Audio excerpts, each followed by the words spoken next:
my best friend for 23. I heard the heavens crying above me. They gained an angel, I lost a friend. I felt like dying again and again. I went through hell, stared at death, but I keep fighting with each living breath. I saw no way out from where Hello, everyone, and welcome to the Owlet tournament. This is week 4, which means we've only got one more week until the playoffs. she left her body in Harvard above me.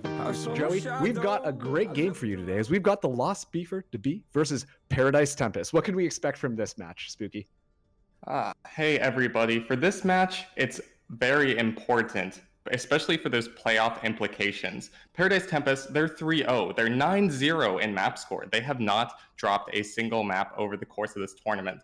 They've already clinched their way. They are in playoffs regardless. But they want to keep it going. If they win this match, they will be the #1 seed.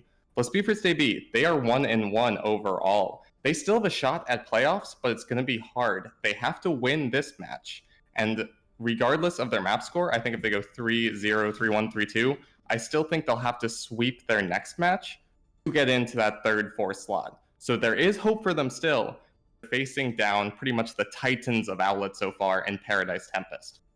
Paradise Tempest has been doing such a great job. If you've watched any of their previous matches, boy howdy, we've got a really good team. But the Beavers have not been too bad themselves. So it'll be really interesting to see today what they want to bring to the table and how they're going to try and contest this juggernaut of a team known as Paradise Tempest. Yeah, I think the real game plan here is going to be trying to shut down Sixus and Lars, the DPS duo from Paradise Tempest. These guys have been getting so much work done for this team, and it really seems like they're enabled very well by both the tank line and the support line of Paradise Tempest. If Los Beavers debut can't find an answer for this DPS duo, they're going to be looking at a 1-2 match score as Paradise Tempest gets that #1 seed in the playoffs. It's going to be absolutely scary going up against that DPS duo. If you've watched the previous matches, you've also known that Sixus and Lars, they are not afraid to just go ahead and take matters into their own hands and start wrecking shop in the back lines, taking out front lines. They're ready to do whatever they need to. But that's not to say that we can't expect anything else, anything different from the Beefers. Like you said, they want this win. They want to qualify for their playoff spot. They've got a lot on the line here, and so they're going to be putting out their best work to try and make it into the playoffs of this Owlet tournament. Yeah, it's super exciting.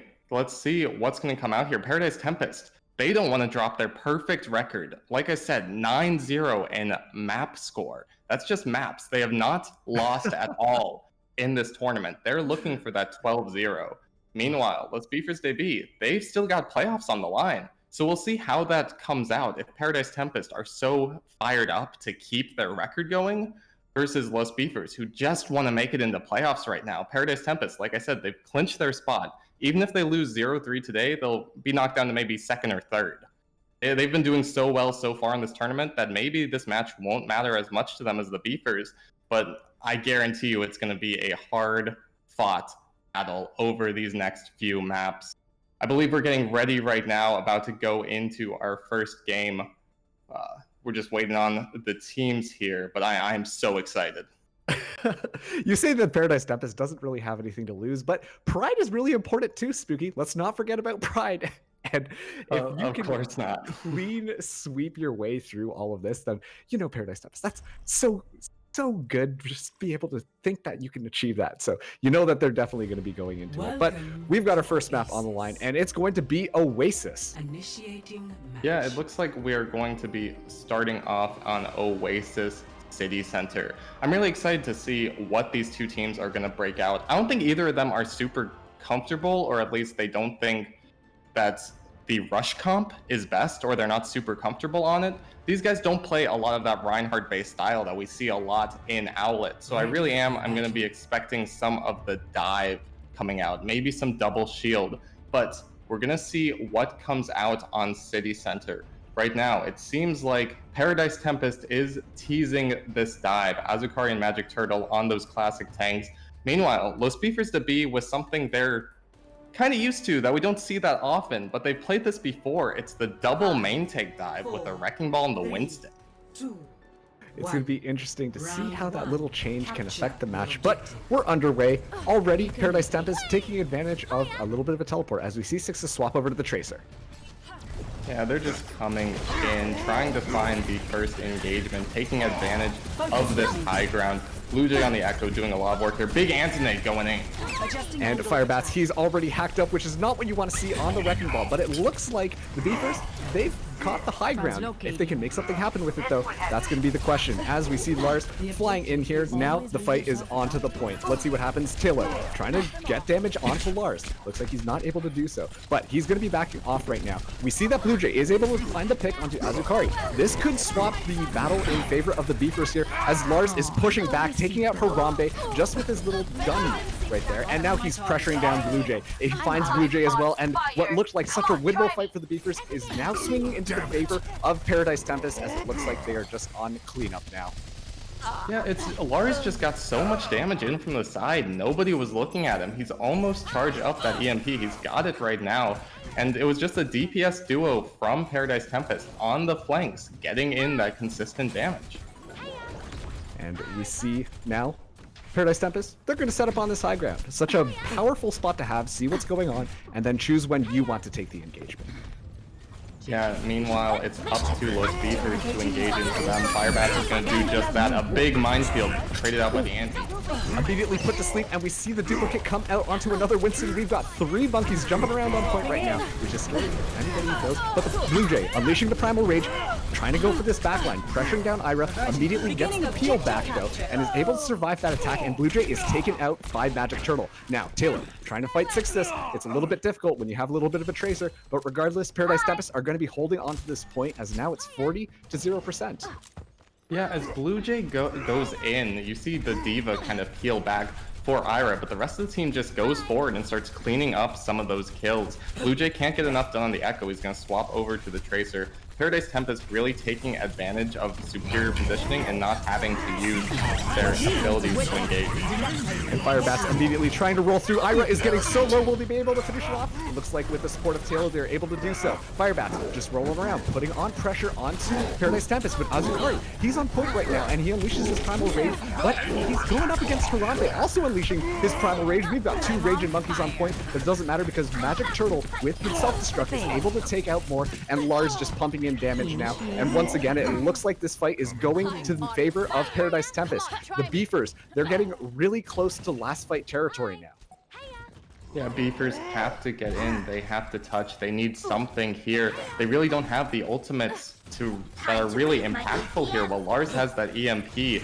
That's who I'm going to be watching. He needs to get a big one if they're going to get anything done. Firebat's looking for the mines. He drops them. But there's the EMP. And immediately hacked. That is not what you want to see here. Taylor trying to find something, unleashes the Deadeye, but immediately pressured down by Magic Turtle. He is able to find that D-Mech though, finding Sixes somehow there. But once again, Sixes, sorry, he's still on point right now. He's looking for kills. Blue Jay, he's got this pulse bomb, needs to go there, immediately pressured. We've got a Tracer duel coming out in the back line. But right now, this is a super scrappy fight, but we are in overtime, so the Beavers, they got to start finding these kills, but it is not looking good for them right now. Paradise Tempest is kind of running all over the team. Sixes, Lars, the DPS duo, pressuring them back, and that's going to be round number 1 for Paradise Tempest.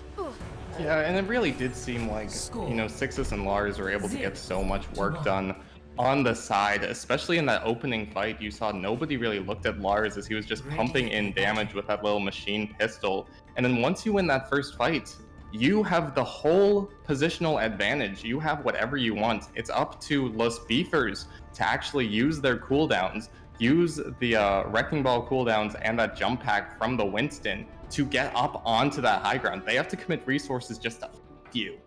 Meanwhile, Paradise Tempest were happy to sit pretty, charge up those EMPs, and commit them to fight-winning ultimates, 100-0 as we go into the second point. And it looks like now we're getting a little bit of a double bubble comp coming up for the Beefers, while Paradise Tempest, they're going to keep what they were running.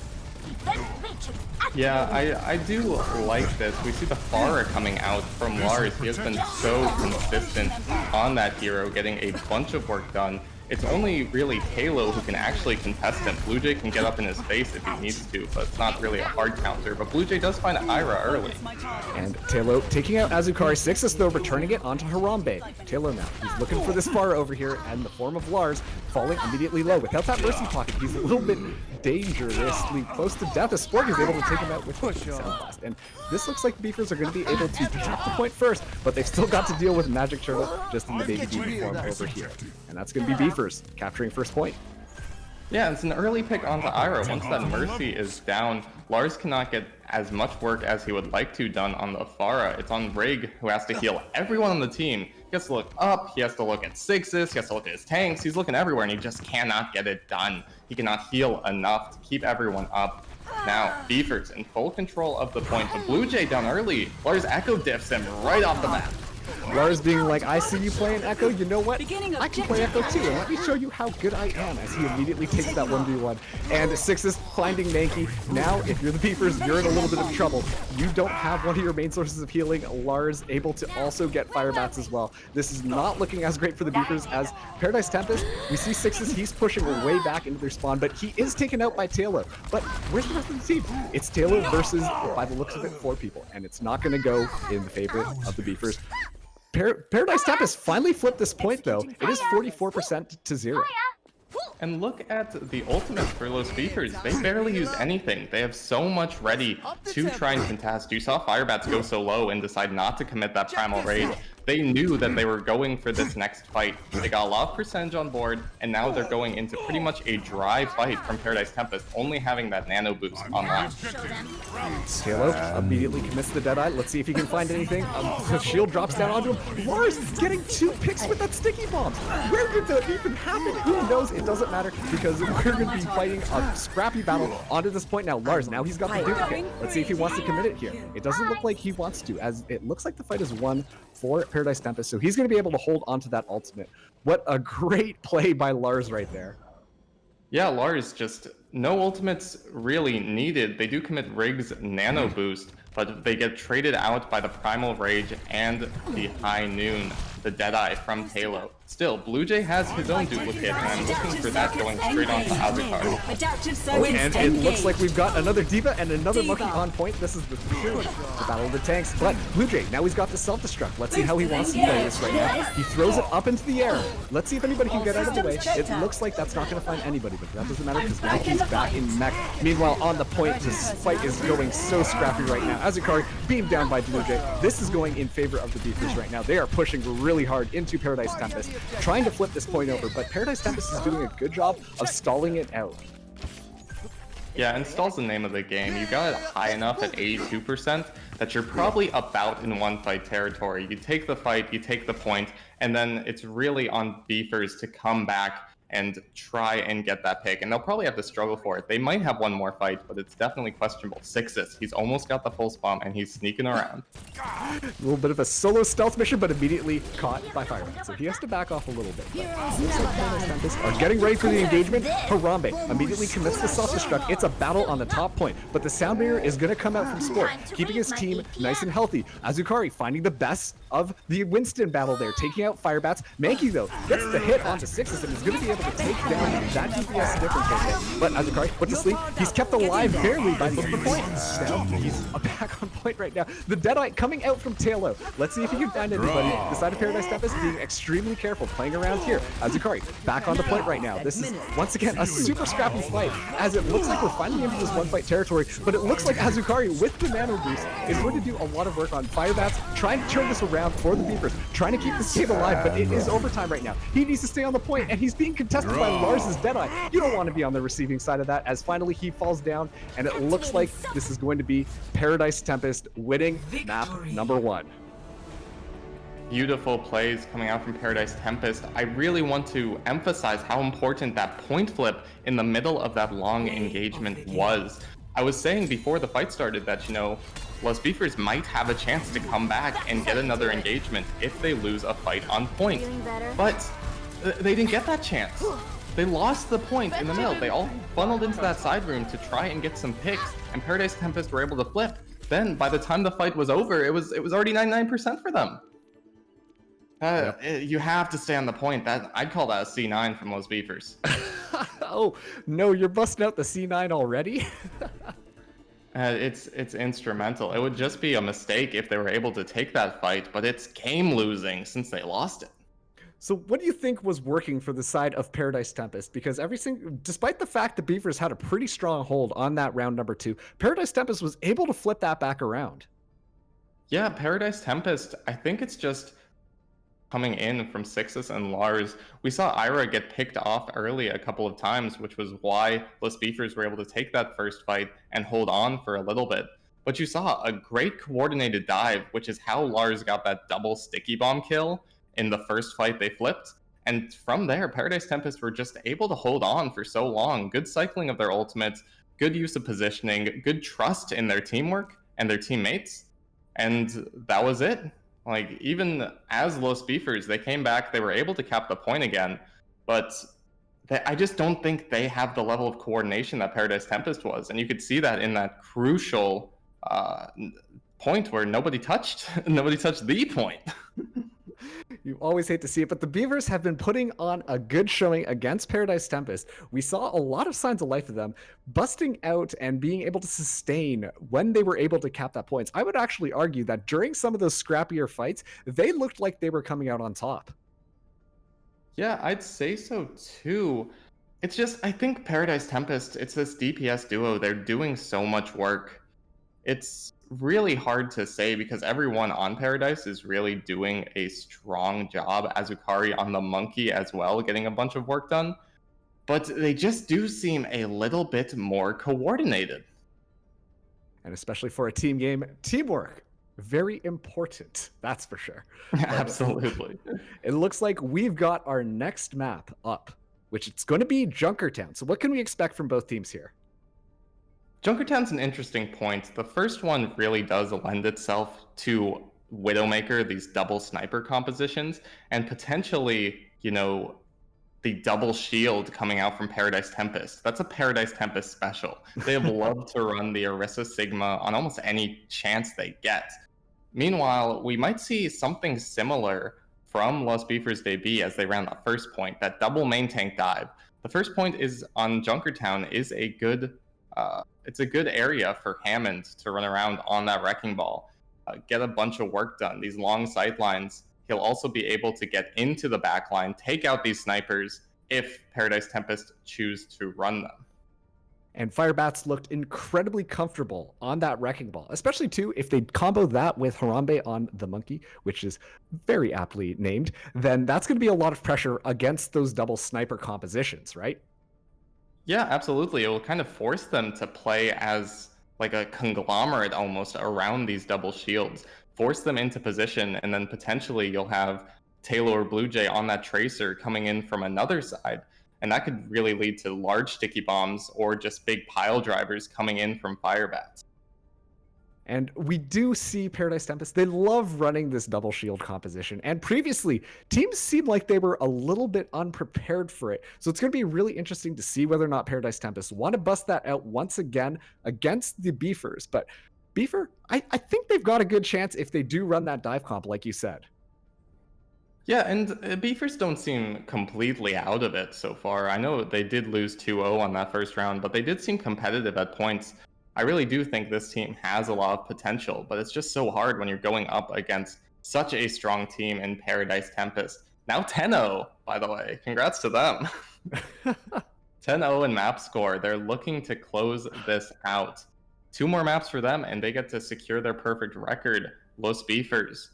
They just want this win, regardless. 3-1, 3-2. If this goes to 8 maps, and they tie on 3 of them, and they still take this 3-2, they will take that win. Because they need this and the next. Showed Paradise Tempest that maybe they should be a little bit more worried in this battle here. Yeah, prove that they can bleed, get that single cut in, that one map loss that nobody in the Owlet tournament so far has been able to achieve. Even if you go down here, that would be something to brag about. Paradise Tempest. Oh, absolutely. So strong so far. In my opinion, our top team currently in Owlet. That's right. And now that they've actually gotten this map win, I'm pretty sure they can't be stopped from being number one at the end of this bracket just because they have completely gone undefeated. So it's going to be interesting to see how this continues to play out. But it looks like we're going to be going into Junkertown now. Yeah, I'm excited to see what comes out. We're definitely theory crafting a lot of compositions. Will it be the dive? Will it be the double shield? Junkertown is, like I said, it's such an odd map. Like, it starts with these very long-range sightlines. It goes to a very high-ground-dominated second point, and then a very close-together third point, where each of these points on these maps seem to favor a different composition. But we're going to see Firebats and Harambe come out on this Hog Sigma. This is new. It's something, for sure. They definitely must have something up their sleeve. We can see Paradise Tempest now. They're getting ready to go with that Paradise Special, the double shield composition. So let's see how the Beefers want to play into this, because it looks like they've got a couple of tricks up their sleeve. Yeah, for sure. But it's difficult to see how much this Hog is actually going to get, how much value. You've got to really get your hooks around a lot of things in the way, but we're gonna get started. Let's see if he can weave those hooks around those shields to get those early pickoffs. And let's see if Lars is going to continue to hang out on this Widowmaker as he's looking for picks for Blue Jay. Oh man, almost got hit by a rock into the face. But right now, both teams just trading blows, finding their distance, trying to see if they can get an early pick. Sixes goes really low there on the Hanzo, but he doesn't quite die. Blue Jay just peppering arrows, but I really want to see Blue Jay try and contest Lars. It's going to be hard for him with sixes there.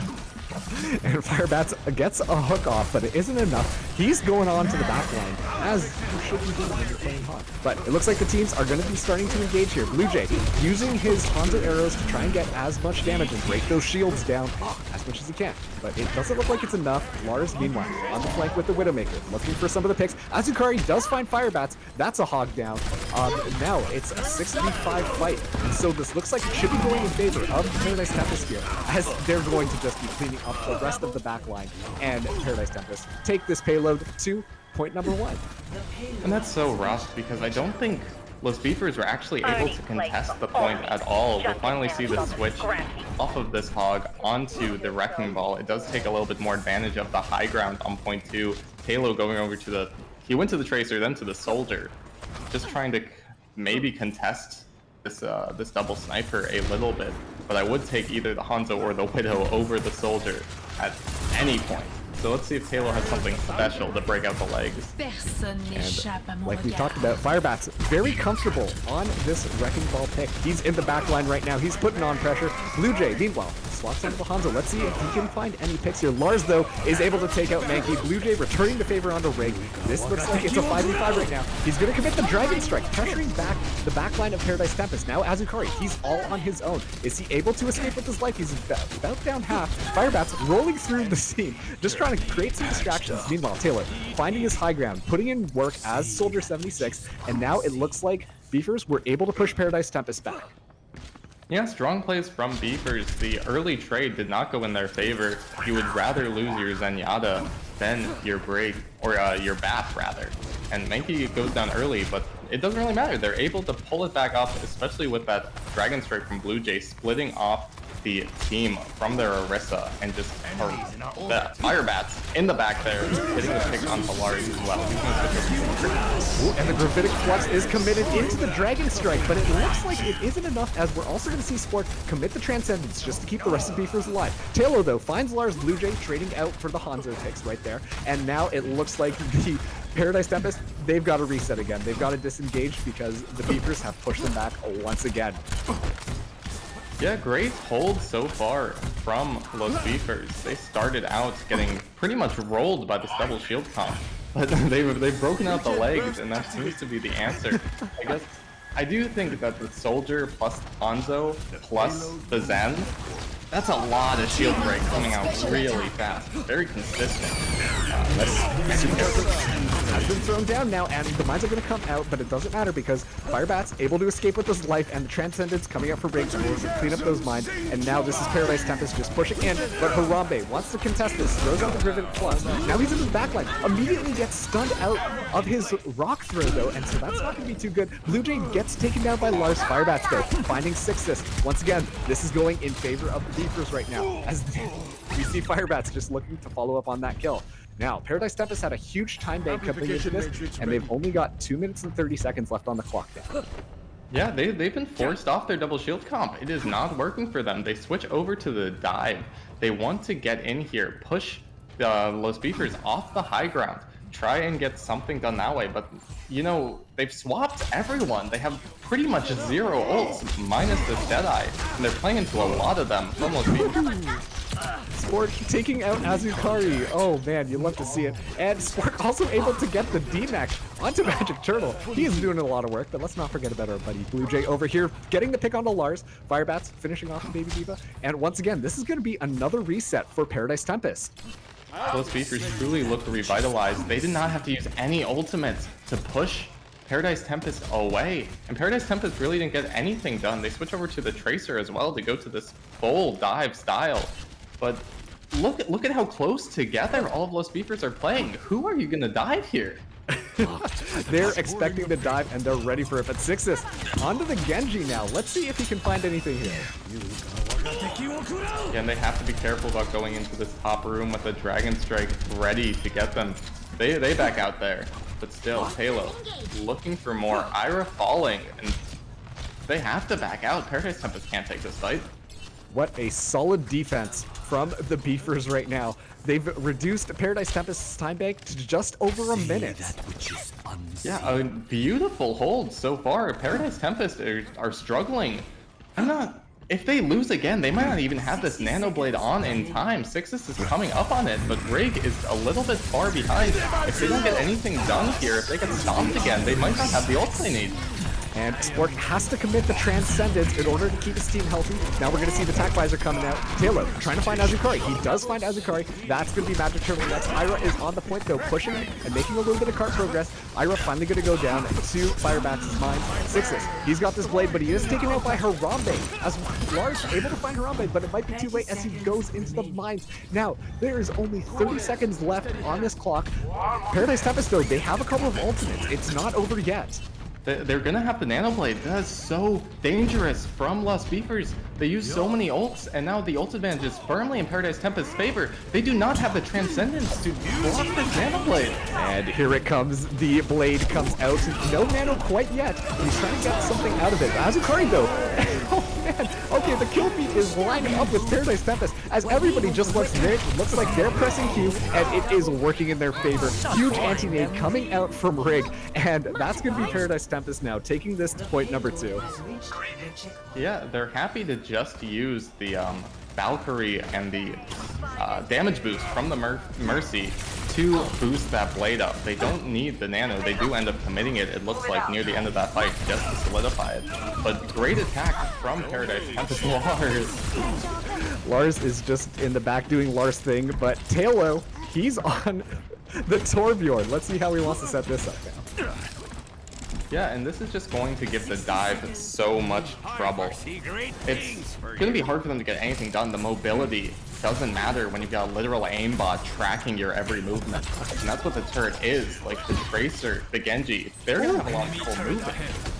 And just as predicted, Taylor's turret does find a pick onto Lars. Ira, though, gonna get the revive. He's got to go back there. He's got to hammer his turret alive. Sixes, though, able to find Blue Jay. That's not looking good. Sixes finding Mankey and Spork. Oh my goodness. Somebody please stop Sixes. He is lighting up the kill feed as now Lars is going in. But he is taken out by Taylor.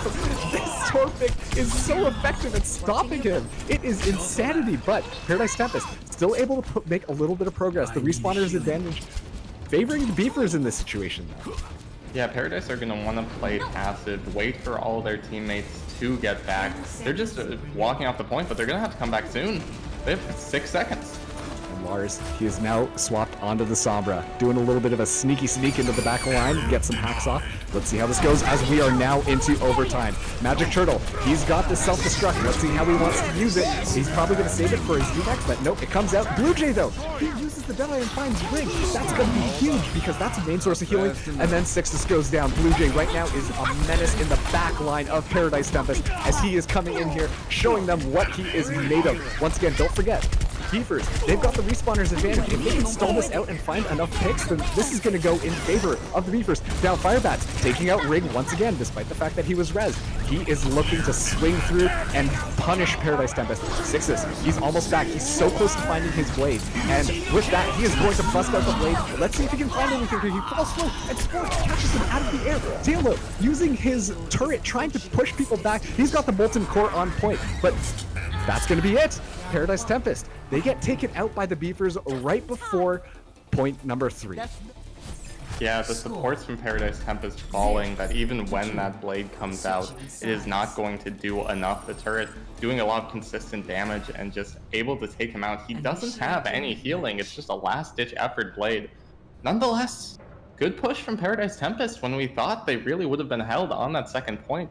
They're able to come back. They're able to switch up their composition. They have the presence of mind to, even though they rolled that first point, they realize it's not working. They go over to that dive comp and it really does work out for them. They push it almost all the way, but Los Beefers, they now know what they have to do. They finish the map, they cut, they get a cut on the Paradise Tempest. They take a map off of them, and really, you hurt their pride. That's the first step to taking this game away. You got to get into their mental. As soon as they lose one map, then they start doubting themselves, and suddenly the game might become a lot easier for you if you are the Beefers. Paradise Tempest, they're going to be keeping onto this double shield composition, though. This has been so effective in their last games. Let's see if the Beefers can push them out of that. Yeah, we will certainly see. They do like this this double shield composition, but you know, so far we've seen the Beefers have an answer for this. They figured it out. It's gonna be different on attack than defense, but they might have something special up their sleeve. Beefers still running the tour, but Lars, he finds Spork immediately. Oof, that's gotta hurt. Yeah, Spork go down. I'd assume it would just be a reset, but I guess they're so close to their spawn, it almost counts as one. Meanwhile, the flankers for those Beefers just trying to get a little bit of harassment down onto Paradise Tempest. But Lars, he really doesn't seem to be contesting too much. And Blue Jay falling extremely low. Magic Turtle has been doing a lot of work on this defense over here. So, if the Beefers want to push through this defense, they've got to think about their strategy and go back to the drawing board so far. And the drawing board is the legs. Yeah, this goes back to the shoulder. It really did do a lot of work for them the last time. This really could be what they want to do. A big pile driver coming out from Firebat.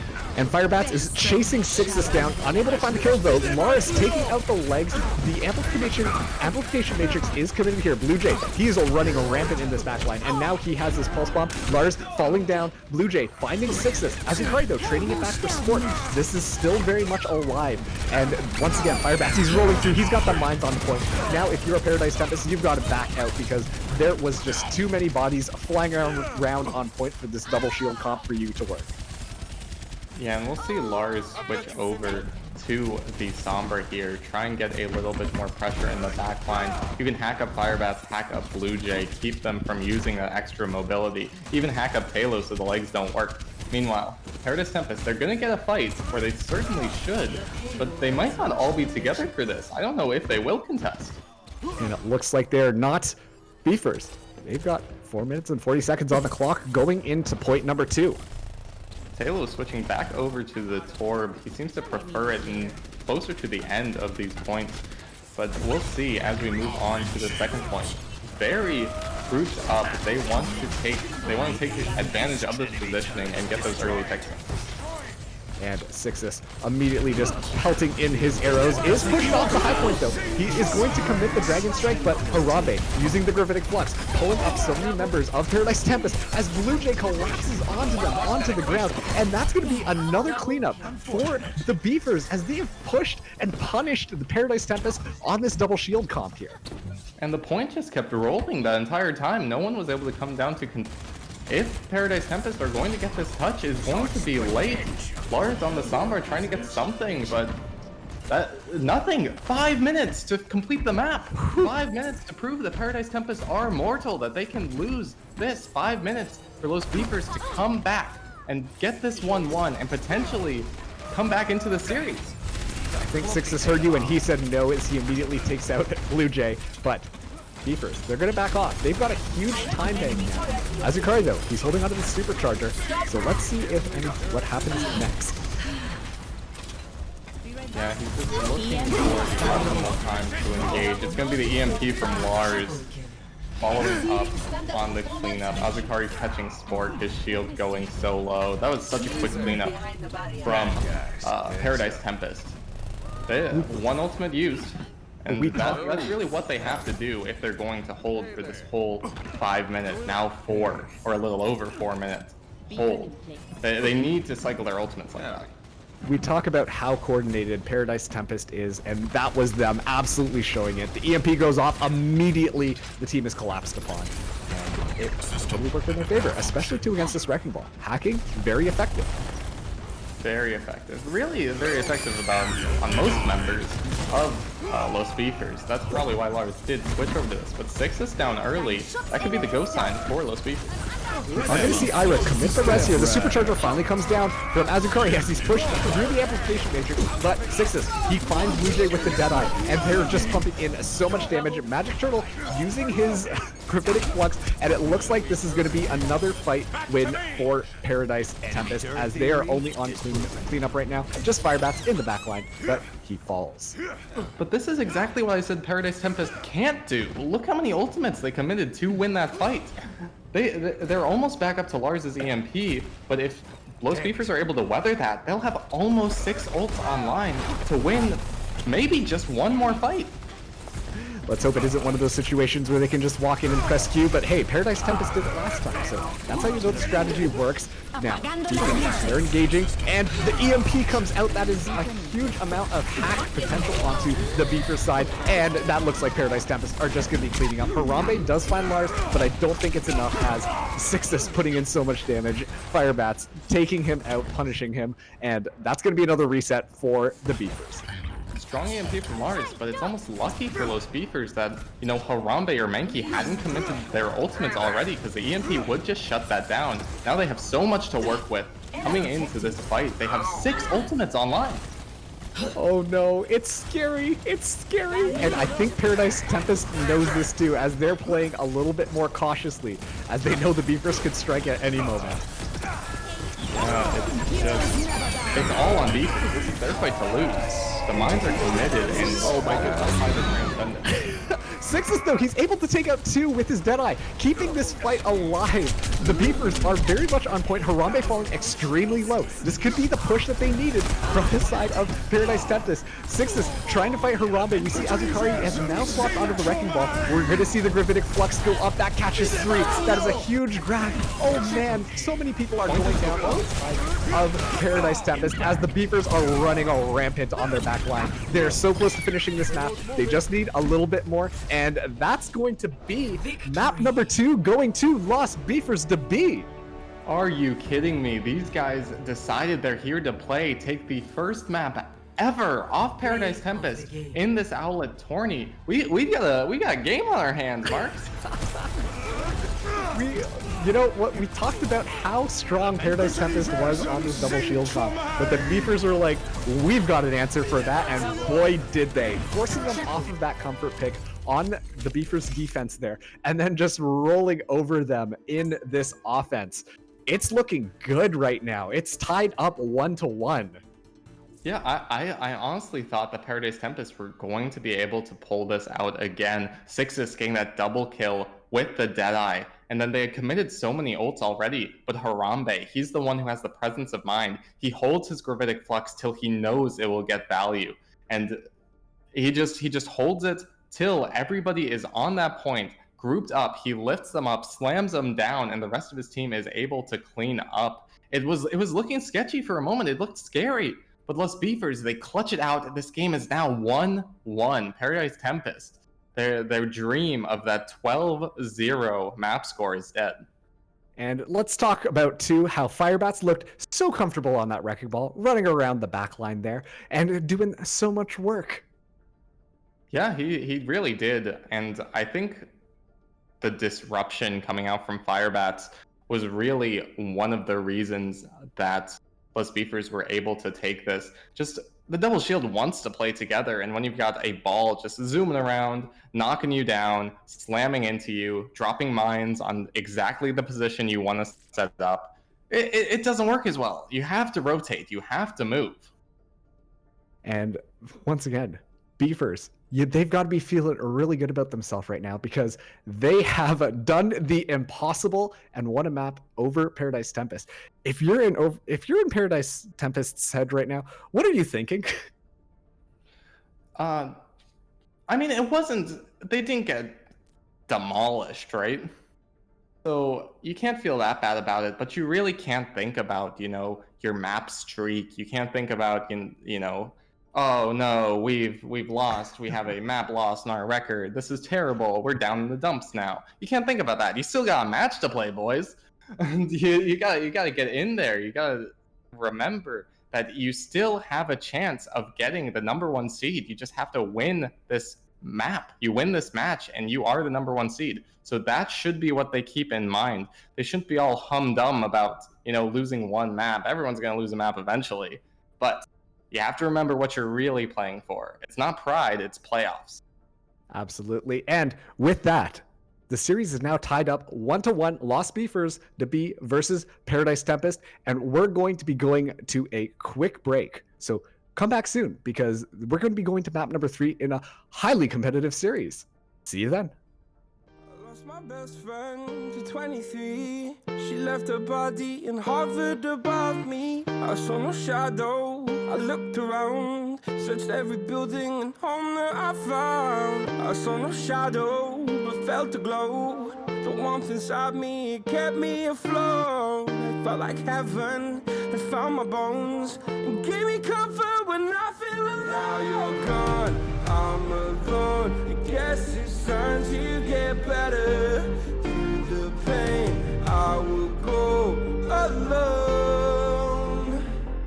If I fall, break my bones, I will scream even louder. 'Cause I'm not dying alone. I lost my best friend to 23. She left her body and hovered above me.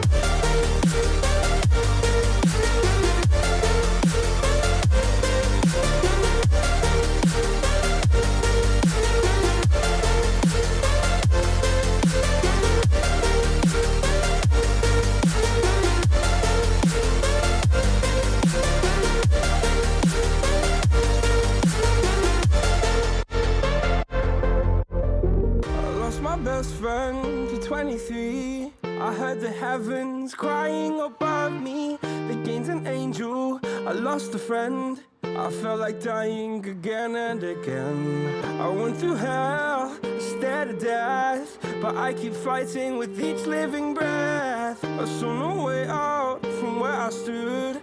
Felt like the fire had burned me through. Now you're gone, I'm alone. I guess it's time to get better. Through the pain, I will go alone. If I fall, break my bones, I will scream even louder. 'Cause I'm not dying alone. I lost my best friend.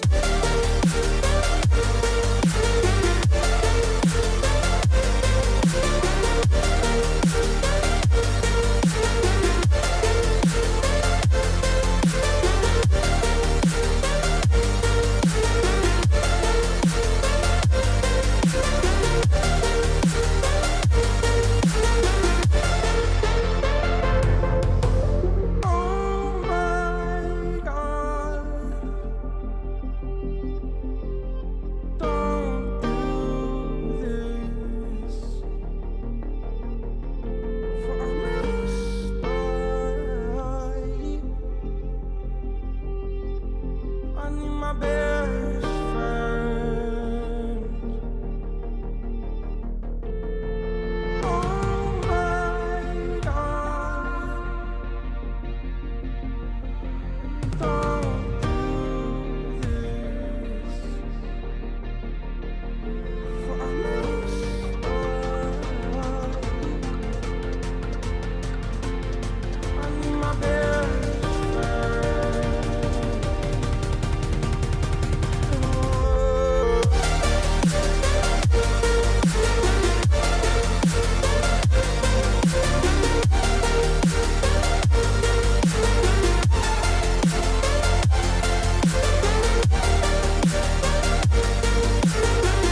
Welcome back, everybody. Once again, Lost Beefers to be against Paradise Tempest. We're now 1 versus 1. But the next map is going to be Eichenwald. We've got a little bit of a hybrid map here.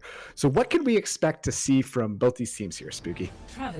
Yeah, this is Paradise Tempest's pick. So I am expecting to see the same kind of thing they've been running on Eichenwald all season. It is that double shield, but it's not quite what they had in Junkertown. They don't run the Widow, they run the Ashe Hanzo. Though they've also been able to bust out the Pharah if potentially they're facing down Rush from their opponents. But we haven't seen Rush all map, so I'm assuming it's going to be this double shield composition yet again. As soon as I say that though, it does look like Firebats and Harambe are breaking out this Rush comp. I was about to say, it's a little strange. I was about to say, it's a little strange that we haven't seen more Rush up to this point, but let's see how the Beefers want to use this Rush comp. You know what? Paradise Tempest might have the upper hand here because they don't have a lot of answers to the Pharah. And we've seen Lars on the Pharah before. They don't even have the Diva. This is going to be so bad for Lost Beefers if they don't come up with something special. They'll need to take advantage of this cover. They'll have to hide inside and then brush out with the Lucio speed boost if they're going to get something done, but they're already so pushed up. Lars has an excellent Pharah, and it's going to punish Lost Beefers if they're not able to play around it. Mankey going so low in the beginning. You can already see his damage output on the top right of the screen there, and that's immediately going to push the Beefers back onto the point. But he is a menace in the sky. Look at him just raining down onto the Beefers here. Yeah, Magic Turtle already in position behind the point, just pumping in damage. Look at how spread out the Paradise Tempest are. They're all over the place. And now we see Firebats. He's swinging this hammer, trying to take Azukari down, but the benefit of the dive comp is you can easily disengage when it's not looking your way. Next, they've selected their next target, being Harambe. Harambe falls really low, but Firebats gets the charge and takes out Azukari. Lars, though, taking out Mankey. Spork gets the push onto Sixus. Firebats falling extremely low, and he is taken out by Rig. This looks like Paradise Tempest might be on cleanup here, but they still have to deal with 3 members of the Beefers, pressuring them into that back room. Lars, up in the sky, untouchable, but regardless, it looks like Paradise Tempest might have the reset because the rest of their members have fallen. Yeah, but they will get this respawn advantage, and Lars has the barrage ready. There really isn't anyone who can contest him, but the problem is the tanks have to stay alive because they have to touch the point. That's what went wrong for Paradise Tempest's attack, and it's great adaptation from Lost Beefers to be able to back up, get inside that little room, and minimize Lars's impact.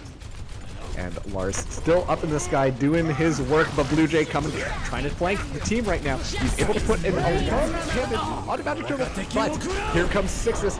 Unleashing the Dragon Strike does find Blue Jay out of position, and now he is trying to get as many kills as he can, but he's pressured immediately by Harambe, a supercharged Zarya, but he has to deal with Magic Turtle. Magic Turtle's got the nano here, and he is spraying people down. The Sound Barrier is going to come out from Spork, trying to keep the Beefers into this game. Magic Turtle, though, finding Taylor with a self-destruct. Mankey able to find Sixus, and now it looks like Paradise Tempest want to back off once again. What a stronghold from the Beefers.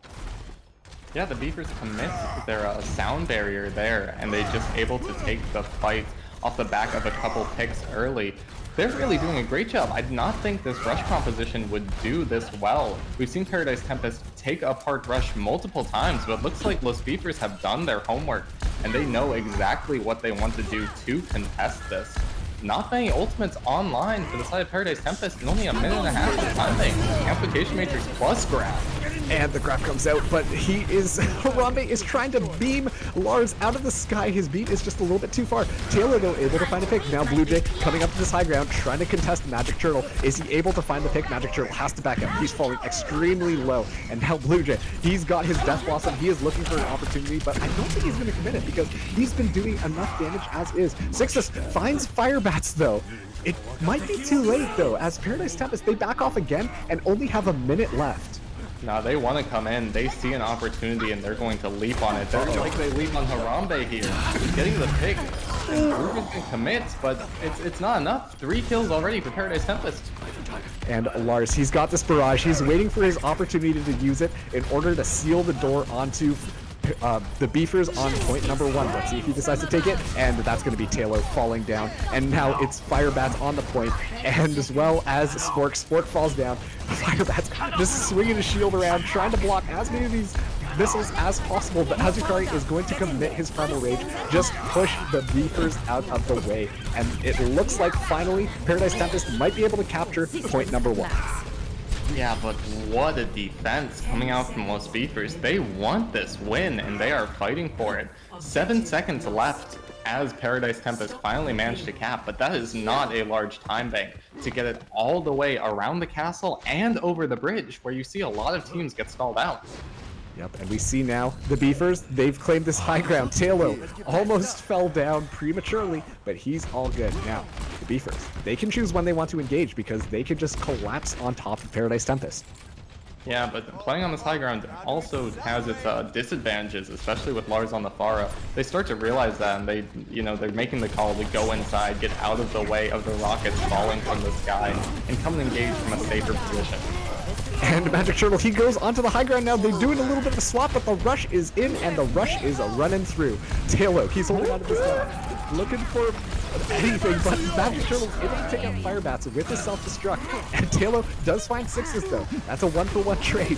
And once again, the respawner's advantage, favoring Paradise Tempest. That's Lars committing his barrage and is able to find Sport, and now is just doing cleanup work onto the back line of the Beefers, as it looks like Paradise Tempest, they're going to be winning this team fight. And that was Firebats actually charging a Diva Bomb. He saw his mistake and was able to curve out of the way, but the bomb was still able to pick him up. And I think that is a big reason why that Paradise Tempest were actually able to take that fight. The main tank went off to just an ultimate, I believe, from Magic Turtle that was meant to get him back in his mech, not actually meant to do anything. Now Azukari has this Primal Rage. He could really throw everyone off the bridge if they let him. And there comes the Dragon Strike in from 6s.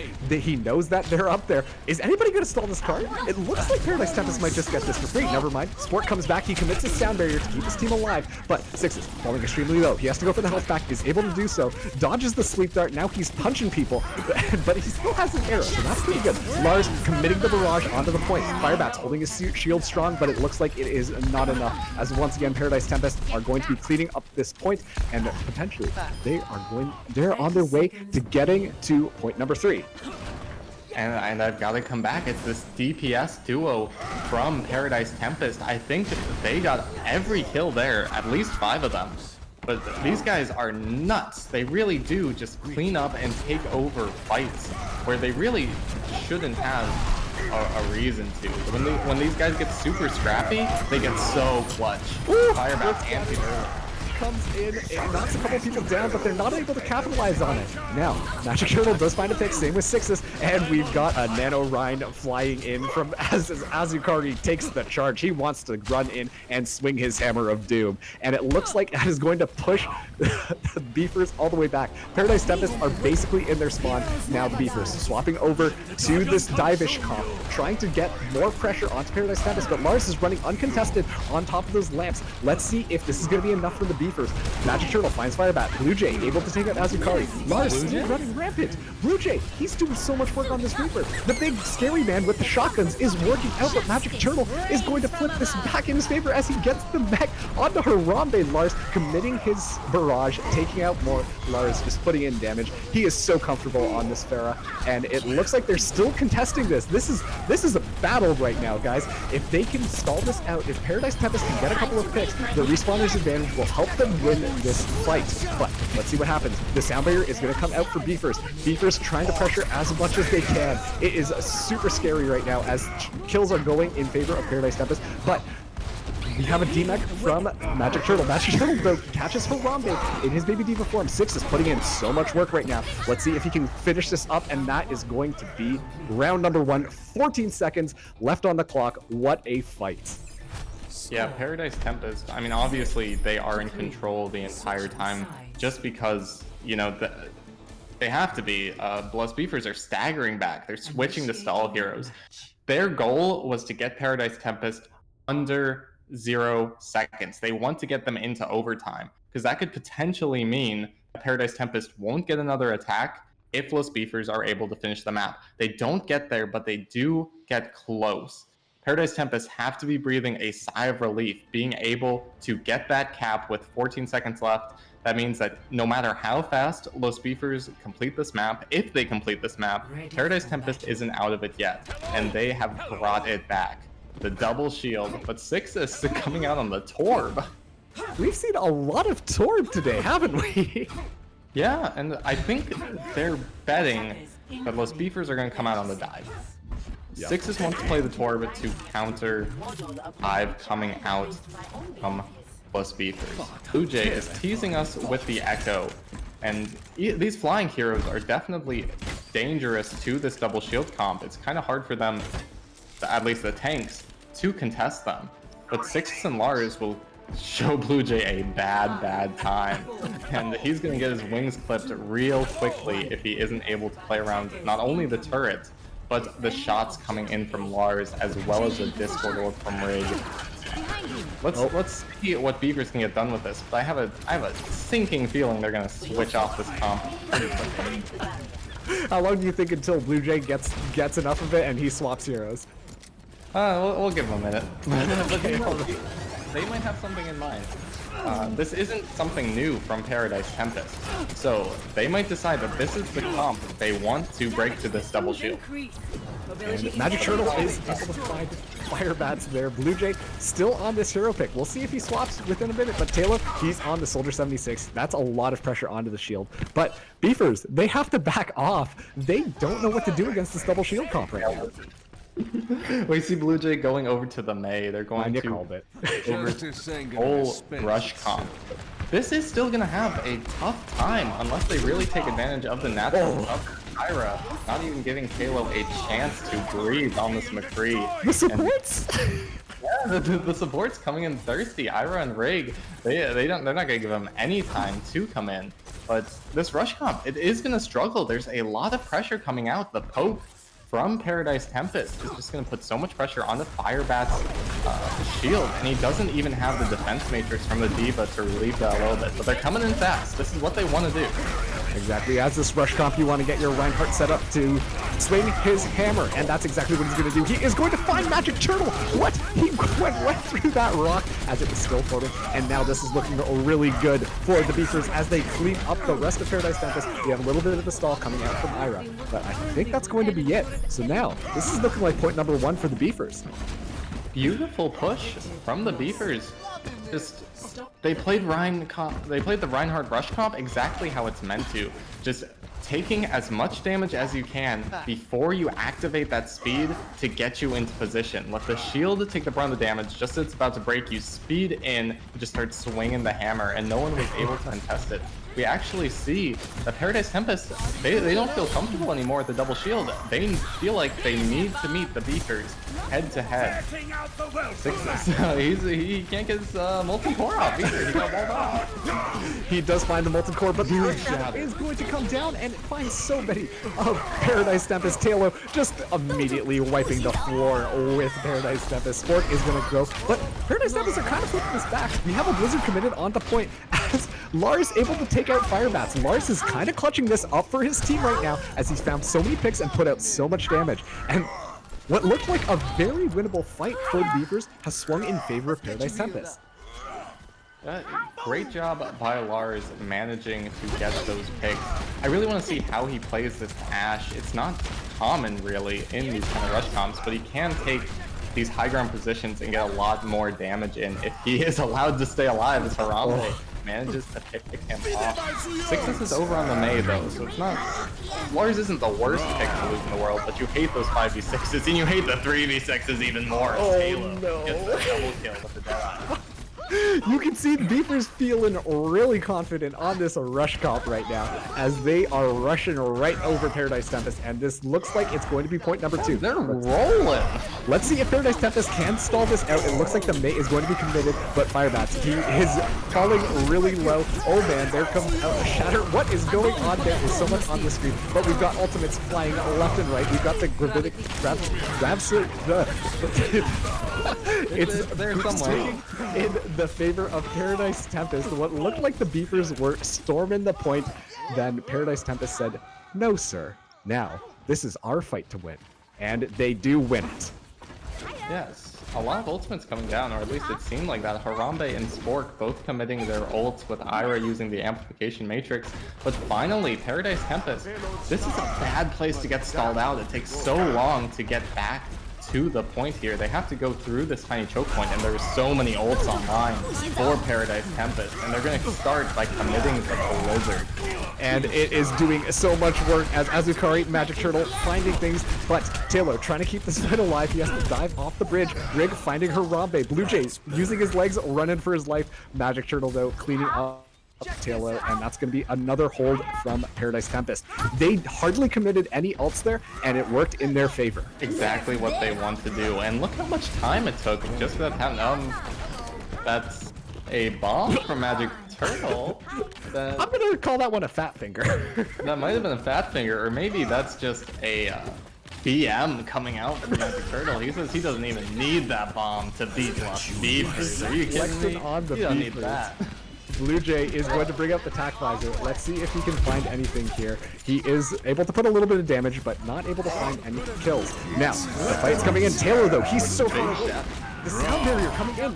Lars finding one, but Taylor's going to follow that up with two. This is a still winnable fight for both sides. Magic Turtle, though, he's doing so much damage. Magic Turtle has been really clutching this for Paradise Tempest, and let's see him do it once again as they have pushed the Beavers back. Now the Beavers, they've only got a minute left on the clock. Yeah, Magic Turtle, he must have been wanting that bomb back when he got D-Mech there, but he didn't even need the mech. He goes out of it, uses the Baby Diva form to clean up 2 kills, and I really thought that was going to go to the Beefers. They got both supports early, but they just weren't able to close it out. This might be last fight here. And the amplification matrix is dropped out immediately. Azukari is going to fall down from Taylor, though. And so this is going to be a go-go-go situation if you are the Beefers. We got Blue Jay also on this Reaper. He's able to do so much damage in this close-range combat. And this is definitely going to the side of Lost Beefers to be, as they're able to find the kills. But once again, the lineup from Sixus and Lars, they are pushing back Taylor, finding Azukari. Let's see if they can flip this around. The Blizzard is committed onto point right now. Rig almost finding the kill. Right now, they're still contesting it. We're in overtime. Firebats goes down. Way. Are you Lars kidding me? throws out the Deadeye. He's able to find Spork, and that looks like it's going to be a hold from Paradise Tempest. Man, what an absolute clutch coming out from the DPS of Paradise Tempest. I can't believe it. There were so many times on that map that I thought Paradise Tempest were going to lose, that I thought that, Beefers were just going to roll right through them. But no, they come back, they clutch. Despite Azukari going pretty over-aggressive and being the first to fall in that fight, the DPS were able to come back, clutch it out. They come back, they play passively, let the Beefers come in. They don't want to fight them in that choke point. And they're able to just hold on long enough. The Blizzard gets committed, and Paradise Tempest are able to just clean up those kills. It was so scrappy. Paradise Tempest they love that. They seem to like to win these scrappy fights. Remember, they lose 2, but it doesn't matter. They managed to come back. They're like 2-1 in favor of Paradise Tempest. They were like, you took out 2 of our members. Well, it's time for us to just kill your entire team. And that is exactly what they delivered on. What a showing from Paradise Tempest. I also want to quickly talk about Magic Turtle, because Magic Turtle has been doing so much work as the off tank on the side of Paradise Tempest. Yeah, the double kill in Baby Diva form is definitely worth talking about. You don't see that every day. I guess that's why he fat fingered his bomb. He's like, oh sorry, I don't team. need it. Oh no, I'm in Baby Diva form now. Oops, I wonder how that happened. But he manages to clean it up. He's a Baby Diva main, apparently. Great plays coming from Magic Turtle, going out of shell, I believe, as he calls it, instead of out of mech. Yep. This shell is just play. weighing me down. I want to come in here and I want to unleash my final form. His true power. But really, Paradise Tempest played very, very well. It is not an easy task to win the Rushmere without your Reinhardt. And it seemed like Los Beefers, they were almost riding off the high of knowing they were going to take that point. They just pushed in as hard as they could, but they just couldn't find those crucial pickoffs. But also, too, let's not forget that the Beefers were able to dismantle the quote-unquote Paradise Special double shield composition that Paradise Tempest has been extremely confident on. And I think that has to show that the Beefers, they've really brought out the big strategies for this game. Yeah, they've definitely brought their A game. This is some of the best play I think we've seen in Owlet. Paradise Tempest, they're used to sweeping over their opponents. I don't think anyone's given them such a hard time as the Beefers have so far. They even forced them onto that rush comp, which Paradise Tempest, they do not like to play that from what I've seen. They like to outplay it really compositionally. They like to go onto this double shield, potentially this dive comps, use the Pharah to just get around this rush comp and just pump in damage to the back. But Los Beefers, they played well enough that Paradise Tempest, they didn't know what to do. They're like, we can't beat them with our comps. We have to match them. Turns out Paradise Tempest is pretty good at rush too. They are still good at rush, but Beefers, they did a good job of making Paradise Tempest have to match what they wanted to play. Absolutely. And maybe now that you see it, now that you experience the Paradise Tempest rush, you're like, maybe we should have let them stay on the double shield. No, this is definitely a competitive game, and I would not be surprised at all if this goes to the 5 maps. It's scrappy. Both teams have been really taking advantage of their map picks. And this next one is going to be Los Beefers' pick. They're going to Temple of Anubis for their 2 CP. I'm curious what Paradise Tempest have planned for this. This does lend itself to that double shield composition, but they haven't been having as much success on it as they might like to. That is true, but if they are feeling comfortable on it, then they might just continue to try and see if they can get a little bit more value out of that double shield comp. I mean, we can expect the Beefers to counterpick that, one might say, and go on that either dive or the rush comp, especially too if on Temple Anubis, that first point, if you go into that little side room and just run over the double shield, it works out in your favor if you're on the rush. Yeah, a good rush comp can definitely do that. We might see some caveats in their composition, maybe put Sixus or Lars on the Junkrat just to try and deter that. But it's possible that, Firebats and Harambe run out on this Winston Wrecking Ball composition that they're really comfortable with as well. You really know what they're going to play, and you can make these small adjustments to beat the rush comp, to beat the double Wrecking Ball comp. Run the McCree to stun, or double main tank dive. I don't know what it's called. Ball Winston. the Ball Winston comp, you can, run the McCree, run the Brig, try and stun these heroes up before they can get the most value out. But you don't really want to run the Brig into the rush comp either.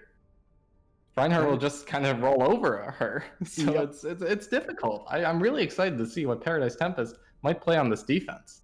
It will be really interesting for sure. And if they do go for that, as you've now coined it, the ball monkey comp, Lars might have to swap over to...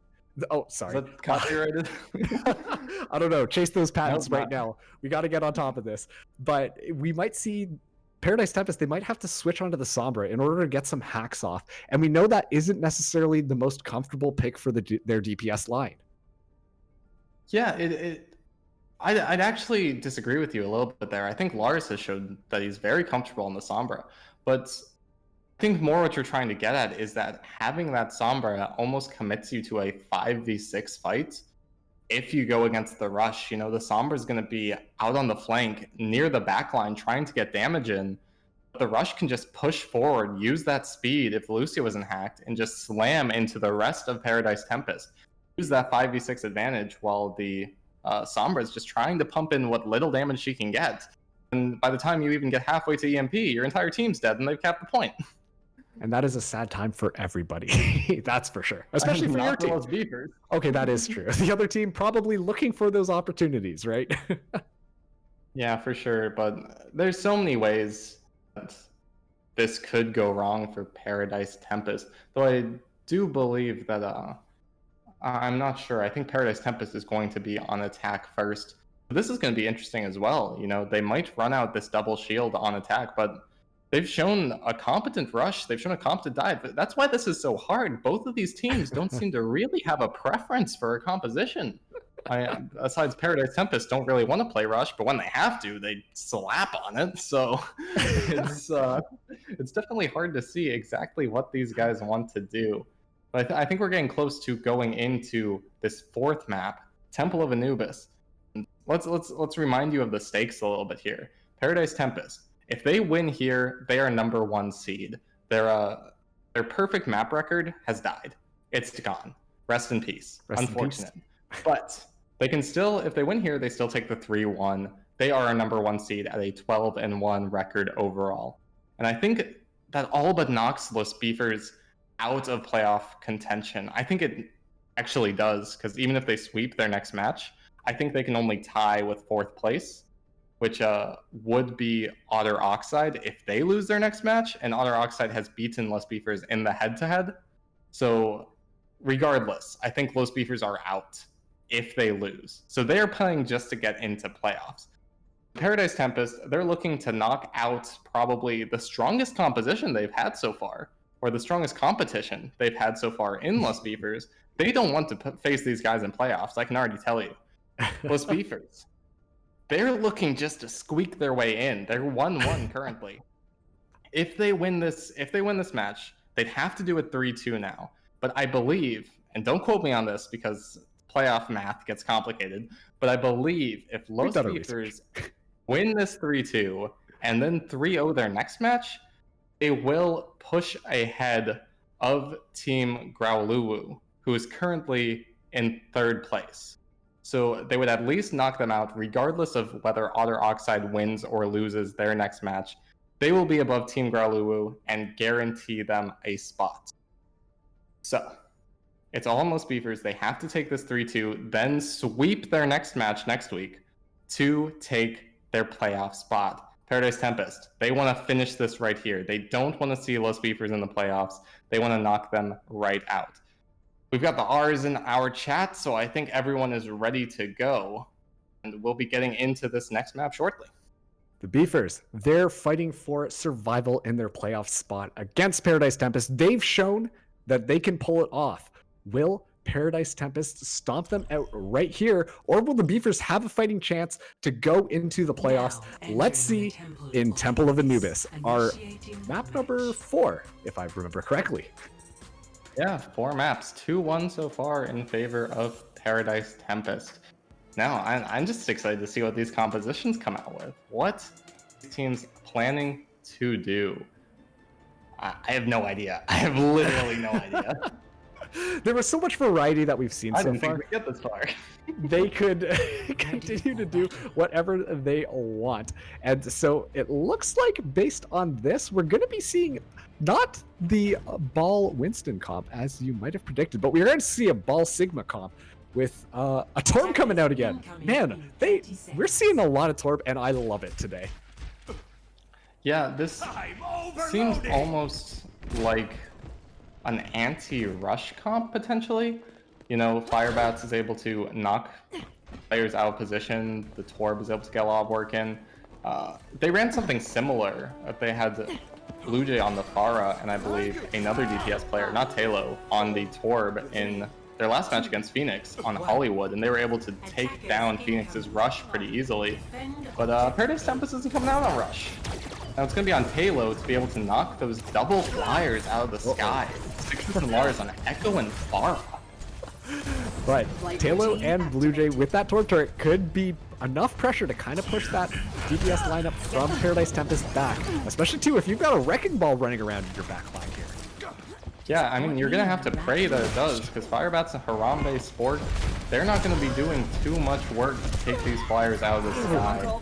Blue Jay getting the early pick on the Azakari, but traded out by Lars. The res comes in, but Lars is doing work.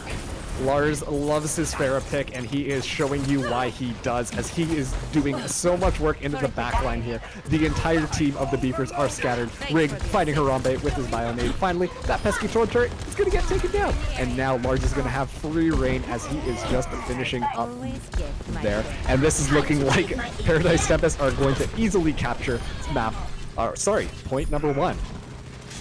Yeah, they just take them apart. These double flyers are doing so much work. You're really only relying on Halo, the turret, and potentially Mankey to hold on. But Mankey, you know, he has to look at his tanks too. Like, you've got Azukari and Magic Turtle diving on him, and he's got to heal them up, so you can't really trust him to do that consistent hit scan damage to your flyers. Lars already has the barrage. We've got the nano boost online for Rig as well. Only the mines online for Los Beefers. This could be an early cap for Paradise Tempest if they use their ultimates well. And once the snowball starts rolling, then it only gains more momentum. It is going to be up to the Beefers right now to slow them down as we see Azukari gets the nano boost. He is immediately pressuring Harambe here as the amplification matrix comes out. With the barrage, he is able to take out 2 people from the Beefers, and this is looking like it is Paradise Tempest's fight to lose, but Blue Jay immediately trading it back on Lars. Taylor committing the bomb on the point, just trying to stall it out for as long as possible. But man, Paradise Tempest, they are swarming the point right now. Firebat trying to roll through, trying to dislodge some of them, but Sixes, he got the clone onto the Mercy, so we're going to get a lot more heals out. But now he's back onto his Echo Form, and Taylor is turning this back around for the Beefers here. Let's see if it is enough. There are still a number of players from Paradise Tempest on point right now. Sixes falling extremely low, but Blue Jay, as soon as he gets Ira, this looks like it is going to be clean up from the Beefers. That is 1 tick for Paradise Tempest. Yeah, luckily they were able to get that tick, but I did really enjoy the engage coming out from Paradise Tempest there. You saw Azukari leap in and get the nano boost, and he forced the immortality field out from Mankey. Then, immediately after he sees that, Lars commits the barrage. He knows there's nothing that's going to stop him, and he picks up that 2K. It was not quite enough. The respawn advantage too strong coming out from Los Beefers, but it was enough to get them a tick, and good teamwork and presence of mind from the DPS and tank duo there. Now we see Harambe. He is going to commit the Gravitic Flux as he takes out only 1 person. But it doesn't matter because they're doing a lot of work here. It's a 5v3 fight on point right now for the Beefers. A lot of ultimates being used onto the point, but Azukari, he's pressured out Tailo as he is pushing him backwards, but Azukari falling super low, and that is it. Now, they've only got a little baby diva on point. They say, no more Magic Turtle. We learned our lesson from last game. We're going to take you out really quickly, and that's a solid hold again from the Beefers. Yeah, it seemed like the Mei and the tanks for Paradise Tempest, they weren't quite on the same page as the rest of their team as they move around that left side onto point, left side from defense onto point, and try and get some damage done, try and get that Reinhardt in position, but the rest of their team weren't there, and they get taken apart without the defensive pressure from their tanks. It looks like Paradise Tempest have learned from that mistake, trying to attack as a single conglomerate like Rush wants to do. They're going to be going straight for Harambe, I bet. They want to run him over. And Firebats, though, he's got these mines. It could be dangerous depending on where he puts it, but it doesn't matter because Azukari finds Mankey. Taylor trading back for Lars. Rig finding Harambe. Now Taylor, he's got Bob on point. That's another body on the point that Paradise Tempest has to watch out for. The Dynamite going in. Sixes falling extremely low. Is able to put up the May wall, but he's going to find Ira. That's the heals down on the side of Paradise Tempest as it's not looking good. Once again, Taylor is a menace up in the sky, just perched up here, much like Batman, just raining down hell onto the side of Paradise Tempest. Absolutely. Good hold coming in once again from Los Beefers. It's all Spork, really. That's what it seems to me. They get these early first picks, Paradise Tempest does, but Spork is always quick on the res, and no one is there to contest him. He just sweeps in, gets the resurrect off, and then suddenly you're back in a 6v6 fight. But still, lots of ults coming on for Paradise Tempest. They've almost got everything but that Diva Bomb. Still, support ultimates online for Los Beefers. They're going to have to use them sparingly to contest the onslaught that's going to be coming down from Paradise Tempest this next fight. Harambe, though, he's got this Graviton, a bit of flux. Could be dangerous. Lars committing his deadline. Let's see if he can find it. He finds Mankey out on the right. Now he's going to be up in the air as he gets taken down. And that is going to be an absolute stomping again from the Beefers, only needing 2 ultimates there when so much was committed from the side of Paradise Tempest. Oh no, that is your ultimate to survive that Gravitic Flux. I think Lars had already fallen. Still, if you want to take that fight, Rig cannot go that low with his sound barrier online. That is so disappointing for Paradise Tempest. Now they only have 1 fight left. They're going to be coming into a Bob and a Minefield, but maybe it was a blessing. They've got the sound barrier on, and there's really nothing to stop them from using this aggressively. And don't forget, we've got an Earth Shatter, so if that is timed appropriately, could do a lot of damage into the Beaver's line as Paradise Tempest looking for this push. 30 seconds left. 30 seconds remain. They're just looking for the optimal time. But the more time they give, is more ultimates coming online for Lost Beavers. Big shatter though. Ooh. They cannot let them res that. If And Spork reses that, that could be over. with the sound barrier committed though, they're able to do so much more.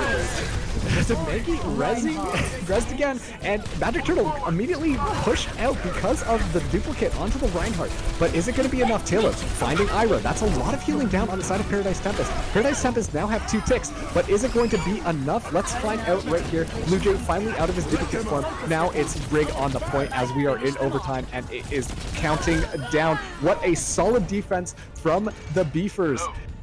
They might be able to do this.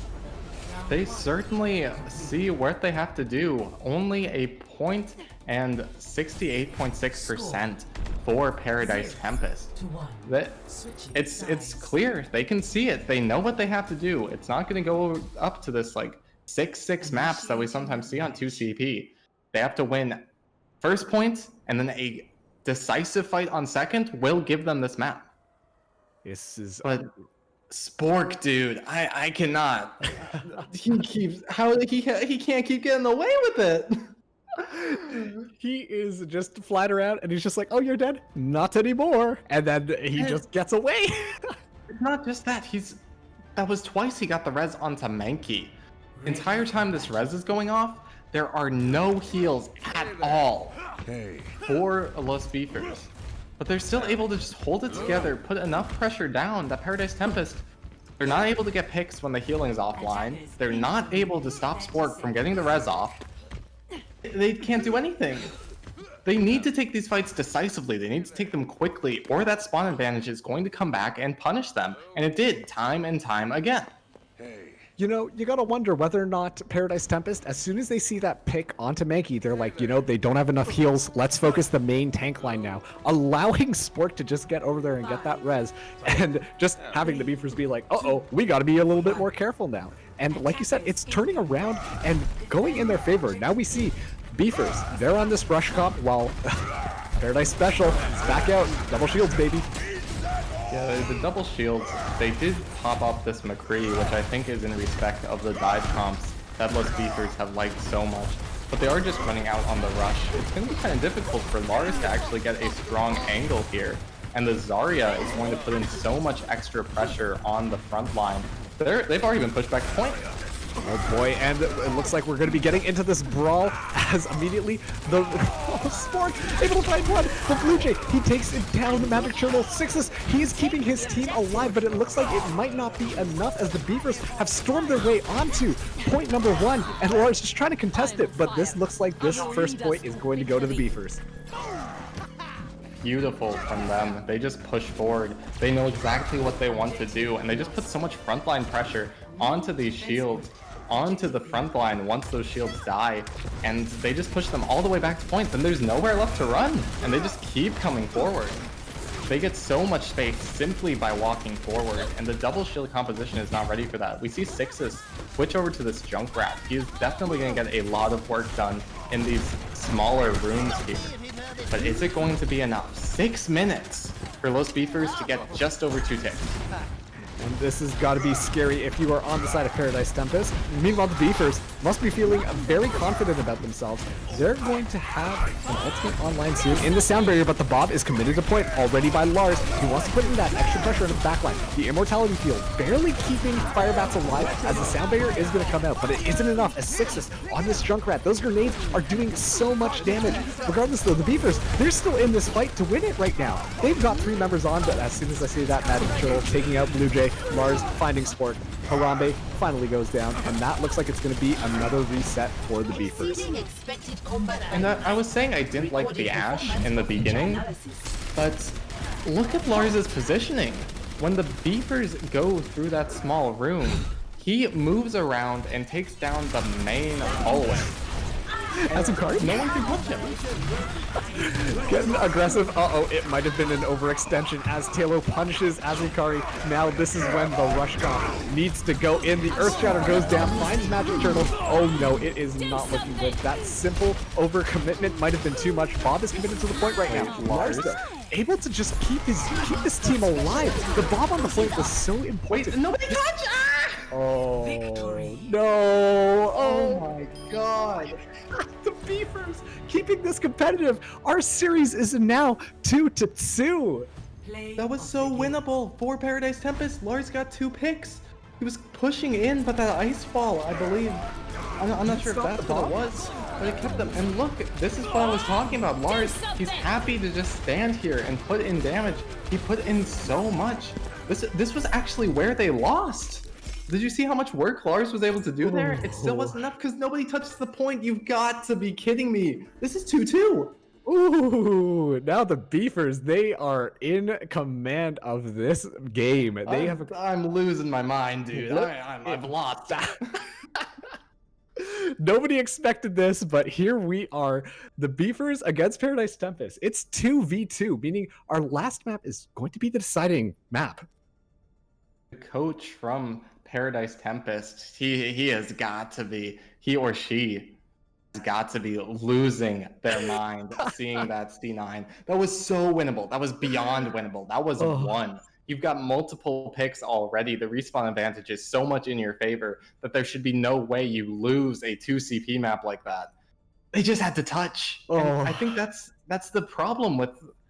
I really didn't think there was an issue with the way they've been playing so far, which is where Lars really takes these far off angles. He doesn't want to play on point. He just wants to sit back, zone out, and click heads. Nobody pressuring him, and he's been doing it so far. But once so much pressure comes onto the front line, actually standing on point, nobody's close enough to actually touch when they need to. It's a strong strategy that's worked out for them many times before, but it really comes back to bite them here.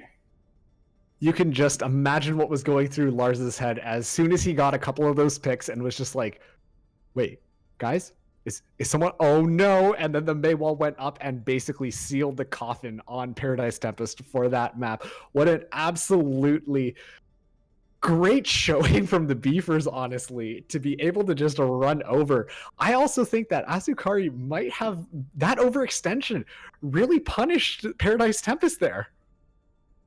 Yeah, it's hard to say. It really did seem like it was largely just pure coordination coming out from the Beavers. I criticized them for that. In this first map, I said the Beavers, they do not have the coordination Paradise Tempest does. And I am coming to eat my words as these guys are just pushing forward on the rush comp. That map was kind of a stomp. They had the stream on and we're just like, what did that guy say about us? Oh, okay, we're gonna have to do something about that. And here they are proving us wrong. This is nuts. I'm gonna be honest. I came in here completely expecting another 3-0 from Paradise Tempest. These guys have looked so strong, but now it's all coming down to the wire. This is intense. I'm on the edge of my seat. I'm doing the little bobble up and down in my chair because we've talked about them before. Sixes and Lars have done such a great job of keeping Paradise Tempest in these battles, but it is moments like that where their DPS is kind of scattered and out of the way, where Lost Beavers, especially on this rush cop, are just going to be like, hey, it's our time to go. And they're going to go in there and they're going to get the kills that they need in order to win that map. Yeah, I said they had to contest this DPS duo. They don't even do that. They just stand on point and they dare them to come. They dare Paradise Tempest to come to them, and they just can't do that. I really do enjoy how they're playing this rush comp. They're really forcing their way in and pushing Paradise Tempest back. And then suddenly the double shield is the comp that has to push in, and it is not suited for that at all. They are not getting enough poke damage out to punish this rush comp on these engages. And then once they're in there, they just get to swing the hammer, freeze people up, get the flashbang headshots. Brilliant plays coming out from those Beavers. And to be fair, that was their map pick. They seem to have something special set up for that. And so far, that's kind of been how this game has gone. You know, you start out on the control map. That's even odds, you know, whoever takes that. It's hard to tell who's going to take a control map. But then you go to Los Beefers map pick, Junkertown. They take that. Eichenwald, Paradise Tempest map pick. They take that. Now we're back over to Temple of Anubis. Los Beefers take that as well. If I'm understanding correctly, the 5th map is not loser's pick. It doesn't look like it. And so who knows what we're going to be seeing here? Yeah, but we did see Paradise Tempest seem to have a better understanding of control than Los Beefers. They really were able to win these scrappy fights. They were able to take advantage of their positioning. They really did a lot more on the control maps than we saw from Los Beefers. But Beefers, they've got to be feeling themselves after that last win.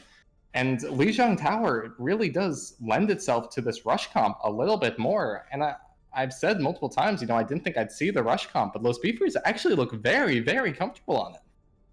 They look a lot more comfortable on it than Paradise Tempest, specifically in that last map that we saw. But once again, Paradise Tempest, they are the juggernauts of the Owlet tournament so far. And you know, they are going to bring out their best strategies, pulling all the stops on this one, because they want to make sure that they are keeping this streak alive. All right, everybody, if you've got anywhere to go, you're going to want to do it now. Get your bathroom breaks in, get your water, get a little food, get some popcorn, stand up, stretch a bit, because you're not going to want to miss this next match. Should I get my seatbelt? 2-2 between Beefers and Paradise Tempest. So much on the line here. Beefers, they're fighting for their playoff slot. Paradise Tempest, they want that #1 seed. They were coming into this, you know, potentially having an undefeated map record. Now they're just fighting for their life. Lijiang Tower is where it's all going to go down. I am excited. I have never heard you this excited over Overwatch in a long time, and this makes me super excited to cast it alongside you. True that. But let's see what these teams want to bust out here. Like you said, the rush comp tends to be a little bit more favored on these maps over here. So it looks like both teams are going to be doing that, with the Beefers pulling out the Zarya instead of the Diva. So let's see how this works out for them. Yeah, it's going to be on Night Market, and this is where we see the Symmetras come out a lot of the time. They're going to be walking forward and trying to teleport directly onto the point, I'd say. So we're waiting for that, but I think this should go in favor of Beefers. Harambe being able to do a little bit more damage in those close quarter engagements, and they both go in here. And it is going to be a brawl on the point. Both Maywald already committed. Lars, he's just beaming people down. Anybody he sees, really. That's the thing about Symmetra. The beam gets stronger the longer you use it. And Mankey finding Azukari, but Lars trading it back for Firebats. Both of the Reinhardts are down. Mankey finding the DMAC. Blue Jay taking out Sixes. Taylor, now he's just cleaning up the back line, and they have successfully pushed off Paradise Tempest. So that's going to be point #1 for the Beefers. And this might be the most the kind of off-tank gap here. It's where Harambe can just pump in damage, and Magic Turtle can't really do nearly as much. The Diva has a lot of these defensive capabilities, but it's not enough versus, you know, the Mei Freeze, the Sim Beam, the Zarya Beam. What is he eating? Magic Turtle can't eat anything, and Harambe does so much more in this neutral fight than the Paradise Tempest off-tank. Now, 25% already on the point. So many ults coming online for Los Beefers. We see Lars over to the Pharah. He's trying to just pump in this damage, but will it be enough? We've seen Los Beefers play around this Pharah before. They are not afraid. Yes, before they have just kind of been like, oh, you're on fire, that's fine, we're just going to run over the rest of your team. And Firebats finds Sixes. Now it is a straight out brawl of the Reinhardts, but Firebats is going to get the upper hand there. Lars trying to finish off Firebats, and he is able to do so, but now he is alone on the point, and Harambe is going to beam him down. It is now 50-0 for the Beefers. Yeah. Speak of the devil and he appears, you say exactly what they're going to do before they do it. You know, the Pharah is in their backline. He's flying around trying to find something on the point. And then Los Beefers just run forward. They use 0 ultimates and they take the fight. They have 6 ults online. Nothing on the side of Paradise Tempest to really contest this except the Amplification Matrix. It's just going to be traded out by maybe the wall or the sound barrier. 77% already. This could be last fight. And the is going to be coming up. Firebats looking for his Earth Shatter here. They're going to be backing up. They're going to be taking their time. And there goes the Shatter down. Doesn't find anybody. Azukari immediately tries to charge it. Lars, though. Lars gets a 3K on the point. Ira finishing off Blue Jay. Now, they've only got Harambe left here as they finish him off. But the Beefers have a 96. Paradise Tempest, they cannot lose control of this point. Lars clutching up where we're so used to seeing him do that, just come alive in these final situations, gets a 3K with a barrage, but I'm really going to be watching Magic Turtle here. He has to eat this grab from Harambe, or this is going to be an early 1-0 lead for Los Beefers. By far the underdog is in this match, and they're going to teleport straight on the point. It's going to get destroyed, so they're just going to take the long way around, but they're going to be taking the damage from the far. Lars gets the early pick. The Amplification Matrix, big shot! Oh, Lars, he is able to clutch off the back of Azukari's Shatter there. And did he just get a 6K? He just got a 6K. Lars with a 6K. Oh boy. Oh my god, every time I see it, I cannot, I lose my mind. This guy, he's something else. Now, Paradise Tempest feeling better. They are up to 50%. Not a lot of ultimates committed there, which is pretty good for them. But Beefers, they've got a couple online as well. Yeah, Lars has this barrage now. He has been so deadly with those. But we're going to look at Harambe. They teleport behind and the sound barrier comes in as well. There's the grab. And the grab finds two, but they aren't able to do too much with it. Azukari taking Firebats for a ride. He says, you know what, I can't be here. You can't be here either. But that looks like Paradise Tempest. They're going to be winning the fight once again. This is getting close to last fight territory here for the Beefers. Yeah, they need to come up with something. They're switching around just to contest Lars a bit with the Diva and the McCree. This Pharah is so strong once you have this defensive positioning, and we're seeing that. As Paradise Tempest, they are coming back, and the longer this fight takes, the closer we're getting to the last point territory. They have to get something done. This fight will decide this first map. And we've got two amplification matrices coming on. Firebats, though, he's got a Shatter. Let's see if he can do something big with that. Now they've blocked it off. Oh boy, this is going to be a super scrappy fight, but Magic Turtle takes out Firebats.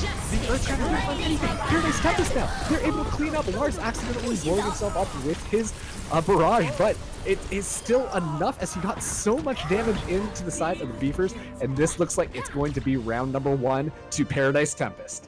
You've got to be kidding me. This is so back and forth.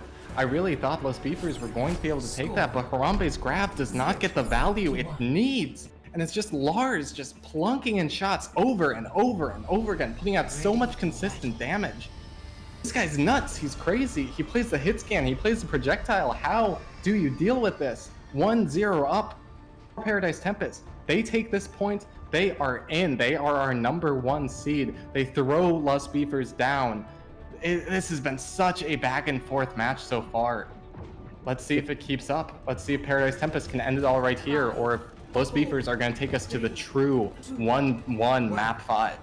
Oh boy, let's see how this goes. And Beefers coming out with the Wrecking Ball and the Diva alongside an Echo. Man, both of these team comps are very different. Yeah, it's really going to be how much damage Halo can get in. The tanks aren't going to be able to do much, specifically because of Lars. If Lars is in the right position, he can keep Firebats Harambe from really doing anything. And you'll see it again, Harambe's hacked now. I think the Beefers are going to just back off and wait for their main tank. I'm really looking at Halo and Blue Jay to try and get a lot of this work done. There isn't really any long-range hit scan to contest them. But looks like they want to switch around. That was definitely not working for them, especially with that Sabra. Let's see, they're going for the double bubble. Oh boy, I don't think we've seen the double bubble quite yet, have we? I don't think so. Harambe's played the Zarya a lot, but it has been with the Reinhardt. And Talo, you know why he wants to break out the Torb. He wants to make it a lot harder for Sixes and Lars to get anything done. That's a big anti-mage coming out. That is a huge anti-main coming out now. Sixes wrapping around the back, trying to put more pressure onto the Beefers. And the Beefers, they're trapped in this little room. This Storm Turret could be deadly for him, though. He is really close to a Pulse Bomb. And he finally takes out the turret. But let's see what he can do.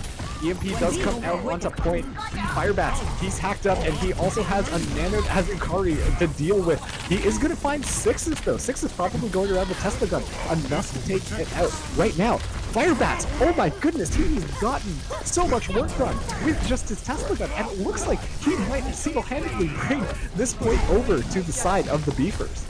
Yeah, I was probably just trying to stall here, but the rest of the team is coming in. It looks like they'll be pretty quickly ushered off of the points, but they're just trying to get as much percentage as they can. They finally fall, but congrats to Los Beefers for finally taking that fight. They get EMP'd. There's a Nano Monkey, but look at this. Paradise Tempest just won't quit. Wow. They want to get this percentage up as far as they can, and they just keep coming in. Finally, a full spawn ends it, but 72% is so much. Great plays from Los Beefers, but the entire time the percentage was just ticking up for Paradise Tempest. Such a good stall from Paradise Tempest. Oh my goodness, they just kept on coming in. Firebat's coming in. That's a strange jump from Firebats. He doesn't quite get what he wants, but he's in the back with his Primal Rage. Coalescence coming out as well, getting multiple takes. Dude, Makey fights too. The sound barrier committed from the side of the Beefers. Once again, they are taking this fight to Paradise Tempest's spawn, and it seems like they're winning right now. Lars trying to back off here, but Harambe was doing so much work. Magic Turtle is going to reset himself now, as once again, the Beefers hold on to this point. They're slowly climbing it back up. Yeah, super aggressive plays by them, but it really does work out. They just catch them in this little chokehold, and then the wide open area really lets Mankey make the most out of their coalescence. Now, Paradise Tempest coming around the side, 50% now for Los Beefers, and they have the grab. Talo gets an early pick. That might be it for Paradise Tempest. They might have to back off. See, oh no, Harambe is going in here, but he hits the pot. He hits his head on the ceiling. Now the grab is coming in. It catches Magic Turtle, but Lars comes in, takes out Harambe with his Deadeye. We've got a rally on point as well, as it looks like Paradise Tempest should be able to win this fight. So much stall coming out onto Firebats, and finally he goes down as Paradise Tempest look like they have won this team fight. Just the straggling members of Beefers on point. Let's see if they can stall as well as Paradise Tempest did, but it doesn't look like that is going to be the case. Now Paradise Tempest, they have flipped this back over. They have fallen behind a little bit, but this is getting really close to last fight territory. They committed a lot of ults to do so. Plus, Beefers should be able to charge up a lot of these 60% all the way up, so they should have those abilities on live. Blue Jay looking for a pulse bomb, but he hits the Primal Rage Winston. That's not going to be enough. Sport! Ooh, big kill on the line. Oh no, but Azukari gonna trade that back for Harambe with that Primal Rage. Let's see what happens here. Firebats takes out Magic Turtle. It looks like the Beefers are in control as the Coalescence is also gonna be coming out. And they come back. They are coming back with a vengeance as the Beefers win that team fight, flipping the point over. Both teams are probably going to be 99%. There's nothing online for Paradise Tempest. They have to get up to this rally from Rigmadon if they want something done. But it's Los Beefers. They're going in fast and early. They don't want anyone to touch the card at all. But it doesn't look like that is the case because we have Sixus in the back line here. Thankfully, they've got a lot of mobility and they're taking this fight straight onto the point. Now it is into overtime, 99% to 99%. Blue Jay, he's got this false ball. He misses Magic Turtle, but the sound barrier is going to be coming in from Sport, and that looks like it's going to be a cleanup on the side of the Beefers, as this looks like we are going to be going to map number 3. Let's watch Beefers just clean it up. This is insanity is what it is. We are going to the final 1-1, map 5, 100% to 99 on both of these points. Each team just throwing their all, switching up composition, doing whatever they can to come on board, and finally it all comes down to this. And it's going to be a rush mirror. It has to be. It's going to be Control center here. It favors the rush so much. We'll see finally who is better at the composition that's really defined the metagame for so long. I don't know. I could not tell you who would win this. This is absolutely wild, but we'll see how this goes. The only difference right now is going to be Ira and Mankey, but also too Magic Turtle and Harambe. So a little bit different comps, but the same idea. Let's see how these teams want to engage. And we're immediately just going to go right into it. All right, Mankey, he's healing up his team in the back here. Azukari, though, finds Talo. This is not looking good. That's the problem with Moira heals. If you run out of healing energy, then you got to start doing some damage. Not as good at doing that burst heals as that Baptiste is. Yeah, and it's going to be an early pickoff that will push Los Beefers back. Paradise Tempest with first control of the point. These guys have been so good about their defenses specifically. Let's see if it holds up here. Blue Jay, he's flying around at the back line, causing an absolute menace, but Lars is going to be able to catch him. Harambe, he's fully charged right now on the Zarya. He's trying to take out Lars. We've got dueling beams going on, but Firebat's able to find Azukari. Despite the fact that Paradise Tempest got this point first, it looks like that the Beefers are coming back. That Coalescence is going to seal the deal, as now the Beefers have flipped the point over. Wow. Big ultimates committed, but they get the work done. The Coalescence and the Earthshatter, both getting a lot of value. But once again, look how aggressive the Beefers are. Azukari stuck in this corner, nothing. Oh, no. And he gets demolished. Just want to hold this choke point.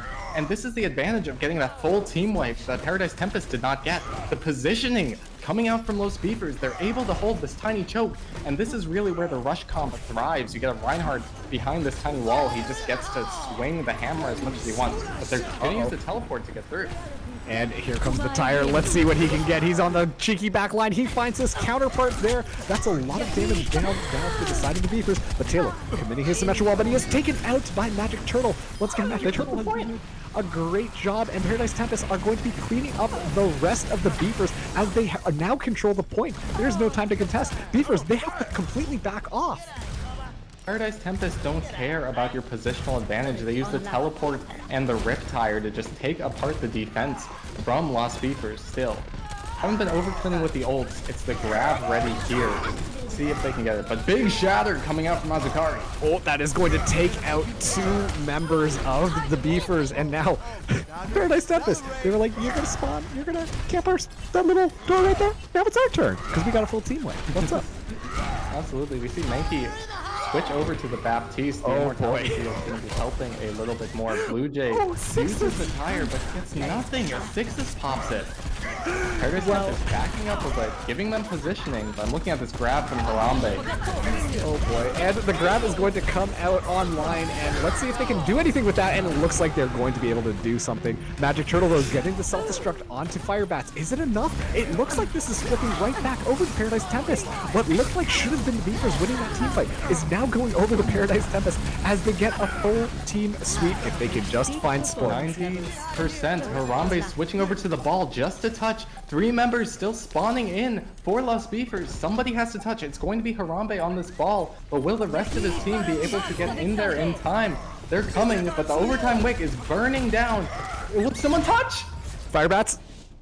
Oh boy, you know what, Paradise Tempest, it happened to them, and they were like, it's time for it to happen to you, as Paradise Tempest are going to win this series 3-2.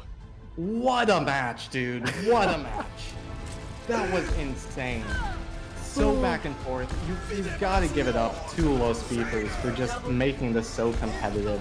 And I've got to say that I am upset to not be able to see these guys really bring it in playoffs. But they've seemed to improve so much from that first loss they had against Otter Oxide. I'm so excited to see these guys continue to move on, continue to play. But that was absolutely insane. Paradise Tempest, you know, they have been so strong this entire time. It's, if you come at the king, you better not miss. We do gave it their all, but yep. Yeah, we do have to choose a player of the match. I know we'd like to continue talking about everything that was going down there, but we have to give the player of the match to somebody. And there were a lot of great plays coming out from Paradise Tempest, but I think the person who really was able to secure that for them, it's got to be Lars. It's got to be Lars. There's no doubt in my mind. He had so many clutch moments throughout that entire game, turning team fights around when they should have been losing. He did so much work. Yeah, and he's been switching up a lot. This guy is the true definition of flex DPS. We see him on the Pharah, we see him on the Ashe, we see him on these roles that are primarily, you know, projectile or hit scan. It's absolutely insane. We're going to be setting up an interview with somebody from Paradise Tempest soon, but you won't be able to see that till after this break. So don't go anywhere. We're going to bring a break right now, but right after that, we're going to get the interview from Paradise Tempest so we can talk to them about this insane game. We'll be right back. lost my best friend to 23. She left her body and hovered above me. I saw no shadow, I looked around, searched every building and home that I found. I saw no shadow, but felt a glow. The warmth inside me, it kept me afloat. It felt like heaven had found my bones and gave me comfort when I feel alone. Now you're gone, I'm alone. I guess it's time to get better. Through the pain, I will go alone.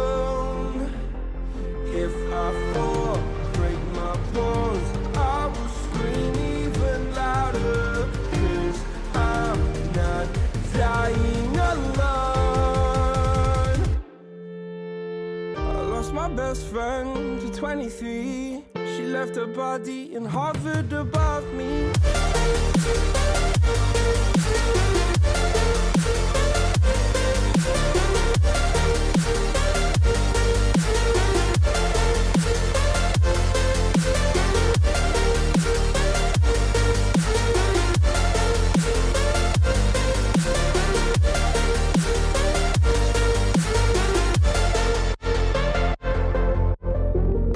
My best friend to 23. I heard the heavens crying above me. The gained an angel, I lost a friend. I felt like dying again and again.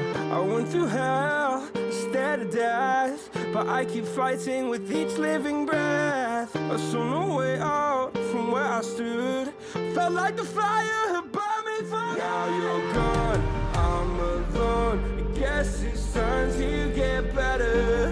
Through the pain, I will go alone. If I fall, break my bones, I will scream even louder. 'Cause I'm not dying alone.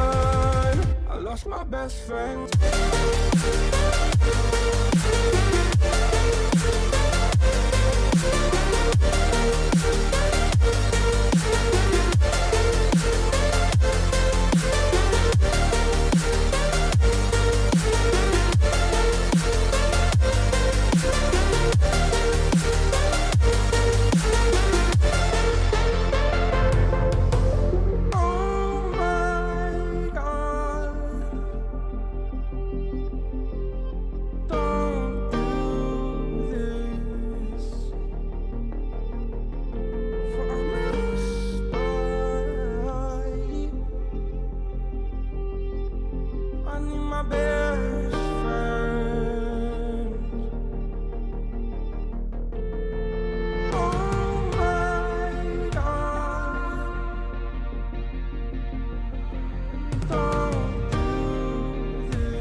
Right, welcome back, everybody. We've got Shizno and Cull on the line here. So congratulations, Paradise Tempest, undefeated this entire season. How does that feel?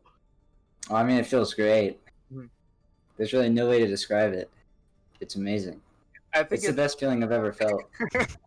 I think it feels like we know we deserve it. We work really hard. Like all of our players work very, very hard. So it feels like extra good knowing that like we really put in the grind for it. And results. Sorry. while you were watching that match right now, were you sweating a little bit based on how things were going? Yeah, I was kind of sitting there clenching a bit. Don't blame me for that one at all. That's for sure. Yeah, I know you guys must be happy with this win. But we did note a little unfortunately that you guys did lose your undefeated map record. Is that something that stings a bit, or are you just happy to have the win overall? To be honest, I do not mind losing the map record because we still beat them, and the W is all that matters. Of course, we would have liked to just completely 3-0'd everybody. That would have felt pretty damn. Sometimes it's just not realistic, right? You can't expect, to have your 3-0 every single match, because I think it's easy to get complacent when that happens, and I think as a coach, I definitely could have done more going into this match. So that's in the pants that I needed. It really gets the fire under you. Well, congratulations with this win. You guys have clinched the #1 seed in the Owlet tournament. So you guys are definitely going to be that #1 in the playoffs. I do want to ask you something about a specific player on the team. I want to talk about Lars for a minute. What do you feed this guy before matches? Yeah, so Lars, he actually mutes his mic the whole scrim. He doesn't really talk. He likes to just mute, and then we tell him to shoot somebody, and he just does it. I don't know. He's kind of a mystery. I heard that Lars doesn't even have a mic. We complimented at how well your coordination and communication was, and you're telling me that Lars does not use a microphone or participate in team chat. Like, maybe I'm exaggerating a little bit. Maybe just a little bit. Maybe he's trolling a little bit. Maybe we do. No, I'm not trolling. All I'm gonna say is that Lars, he mutes his mic, and then that's all we hear. Fair enough. I do have one more question about this. Now that you guys have won, how hard are you going to punish your team for that C9 on Anubis? We don't talk about the C9. Yeah. We don't talk about it. I don't think it'll get mentioned in VOD review at all. I think we're gonna focus more on the the fundamentals. Because whenever the going gets tough, you always gotta fall back to your fundamentals, your basics. That's what's gonna win you a match and you really get put to the test. Yeah, and it's certainly worked out for you. My final question is: Los Beefers are the team so far that have taken you to the brink. Are you happy that I believe you've knocked them out of contention? They're not going to be in playoffs. Are you happy about that? Or are you kind of disappointed that you're not going to see this rivalry move on in playoffs, that you're not going to get that chance to fight such a strong team again? I will not lie. It would have been fun to beat them again. There's that Paradise Tempest confidence. They were really good, though. They brought us 3-2, very close. They were actually insane. I don't know how they're all the way at the bottom. It's insane. Yeah, I'm definitely expecting more things from these guys going into Stage 2, Stage 3, and maybe we've got a bit of a rivalry on our hands just growing here. I'm sure both of you teams will be sweating the next time you're up against each other, and I just hope it's as good a match as this one is. Marks, do you have any more questions? I think that's it, but I just wanted to say congratulations again for getting the #1 spot so far. But do you guys have any final words? I want to thank Beefers for such a good match because they were doing a really good job at making the right switches, and I can tell they prepared a lot, and I thought it was a very good showing. Round of applause for Beefers. Beautiful play by them. If every map in this tournament is as good as this one, it's nuts. But definitely congratulations to you guys on Paradise Tempest. Please pass our congratulations on to the team. We're honored to get to cast this match. It was so much fun. But And if I can say anything else from go ahead. Thank you. Just to including culture, everybody on Tempest, because every time these our players step into a match or scrim anything, they amaze me every single time. Like, they're just very hardworking and dedicated. I try to tell them as much as I can, but you can never really put it into words, can you? But yeah, but you can definitely put it into action, and we have seen that time and time again. When these guys actually are in map, they perform to such an amazing level. I know we talked about Lars, but every member of this team, you really can't point out a weak spot. I hate to drag it on longer, but I need to do one last thing. One standing ovation for our manager assessing. He coaches us. He does everything for us, and he's there every single time. We'd be nothing without him. For sure. We need to just appreciate him more. Oh yeah. Got the claps going. Got the claps going. Yeah, that's Oh, shit. ha- The having clap a- sound effect. Having a manager like Yeah, Sussing well- is absolutely a privilege, and sometimes it does go a little bit unnoticed, unfortunately. All right. Well, Well, I hope they'll congratulations. appreciate that. I hope they'll appreciate that shout out there. But thank you so much for coming on. It was really a joy to watch and cast that map. You are so welcome. All right. And thank you to the viewers for tuning in to the end of our week 4 of the Owlet tournament. You're going to want to follow the channel, though, if you're not doing so as ready, because we have one more week before playoff season. And you know the teams are going to be bringing their A games just to make sure that they secure their spot into playoffs. But I think that's going to be it. Max, Spooky, do you have anything else to say? Just congratulations to both teams. I know Beefers are out of playoff contention. They do play next week if you want to see more from them. But this is just stage 1. We've got a lot more Owlet to go even after this playoffs. Just what a game. Congratulations to both teams. All right. Well, thank you for tuning into the Owlet. This has been Marks and Spooky, our very first cast alongside our producer, Joey. But that's going to be the end of today. So we hope to see you next time. Goodbye, everybody. I lost my best friend to 23. She left her body and hovered above me. I saw no shadow. I looked around, searched every building and home that I found. I saw no shadow, but felt a glow. The warmth inside me, it kept me afloat. It felt like heaven had found my bones and gave me comfort when I feel alone. Now you're gone, I'm alone. I guess it's time to get better. Through the pain, I will go alone. If I fall, break my bones, I will scream even louder. 'Cause I'm not dying alone. I lost my best friend to 23. She left her body and hovered above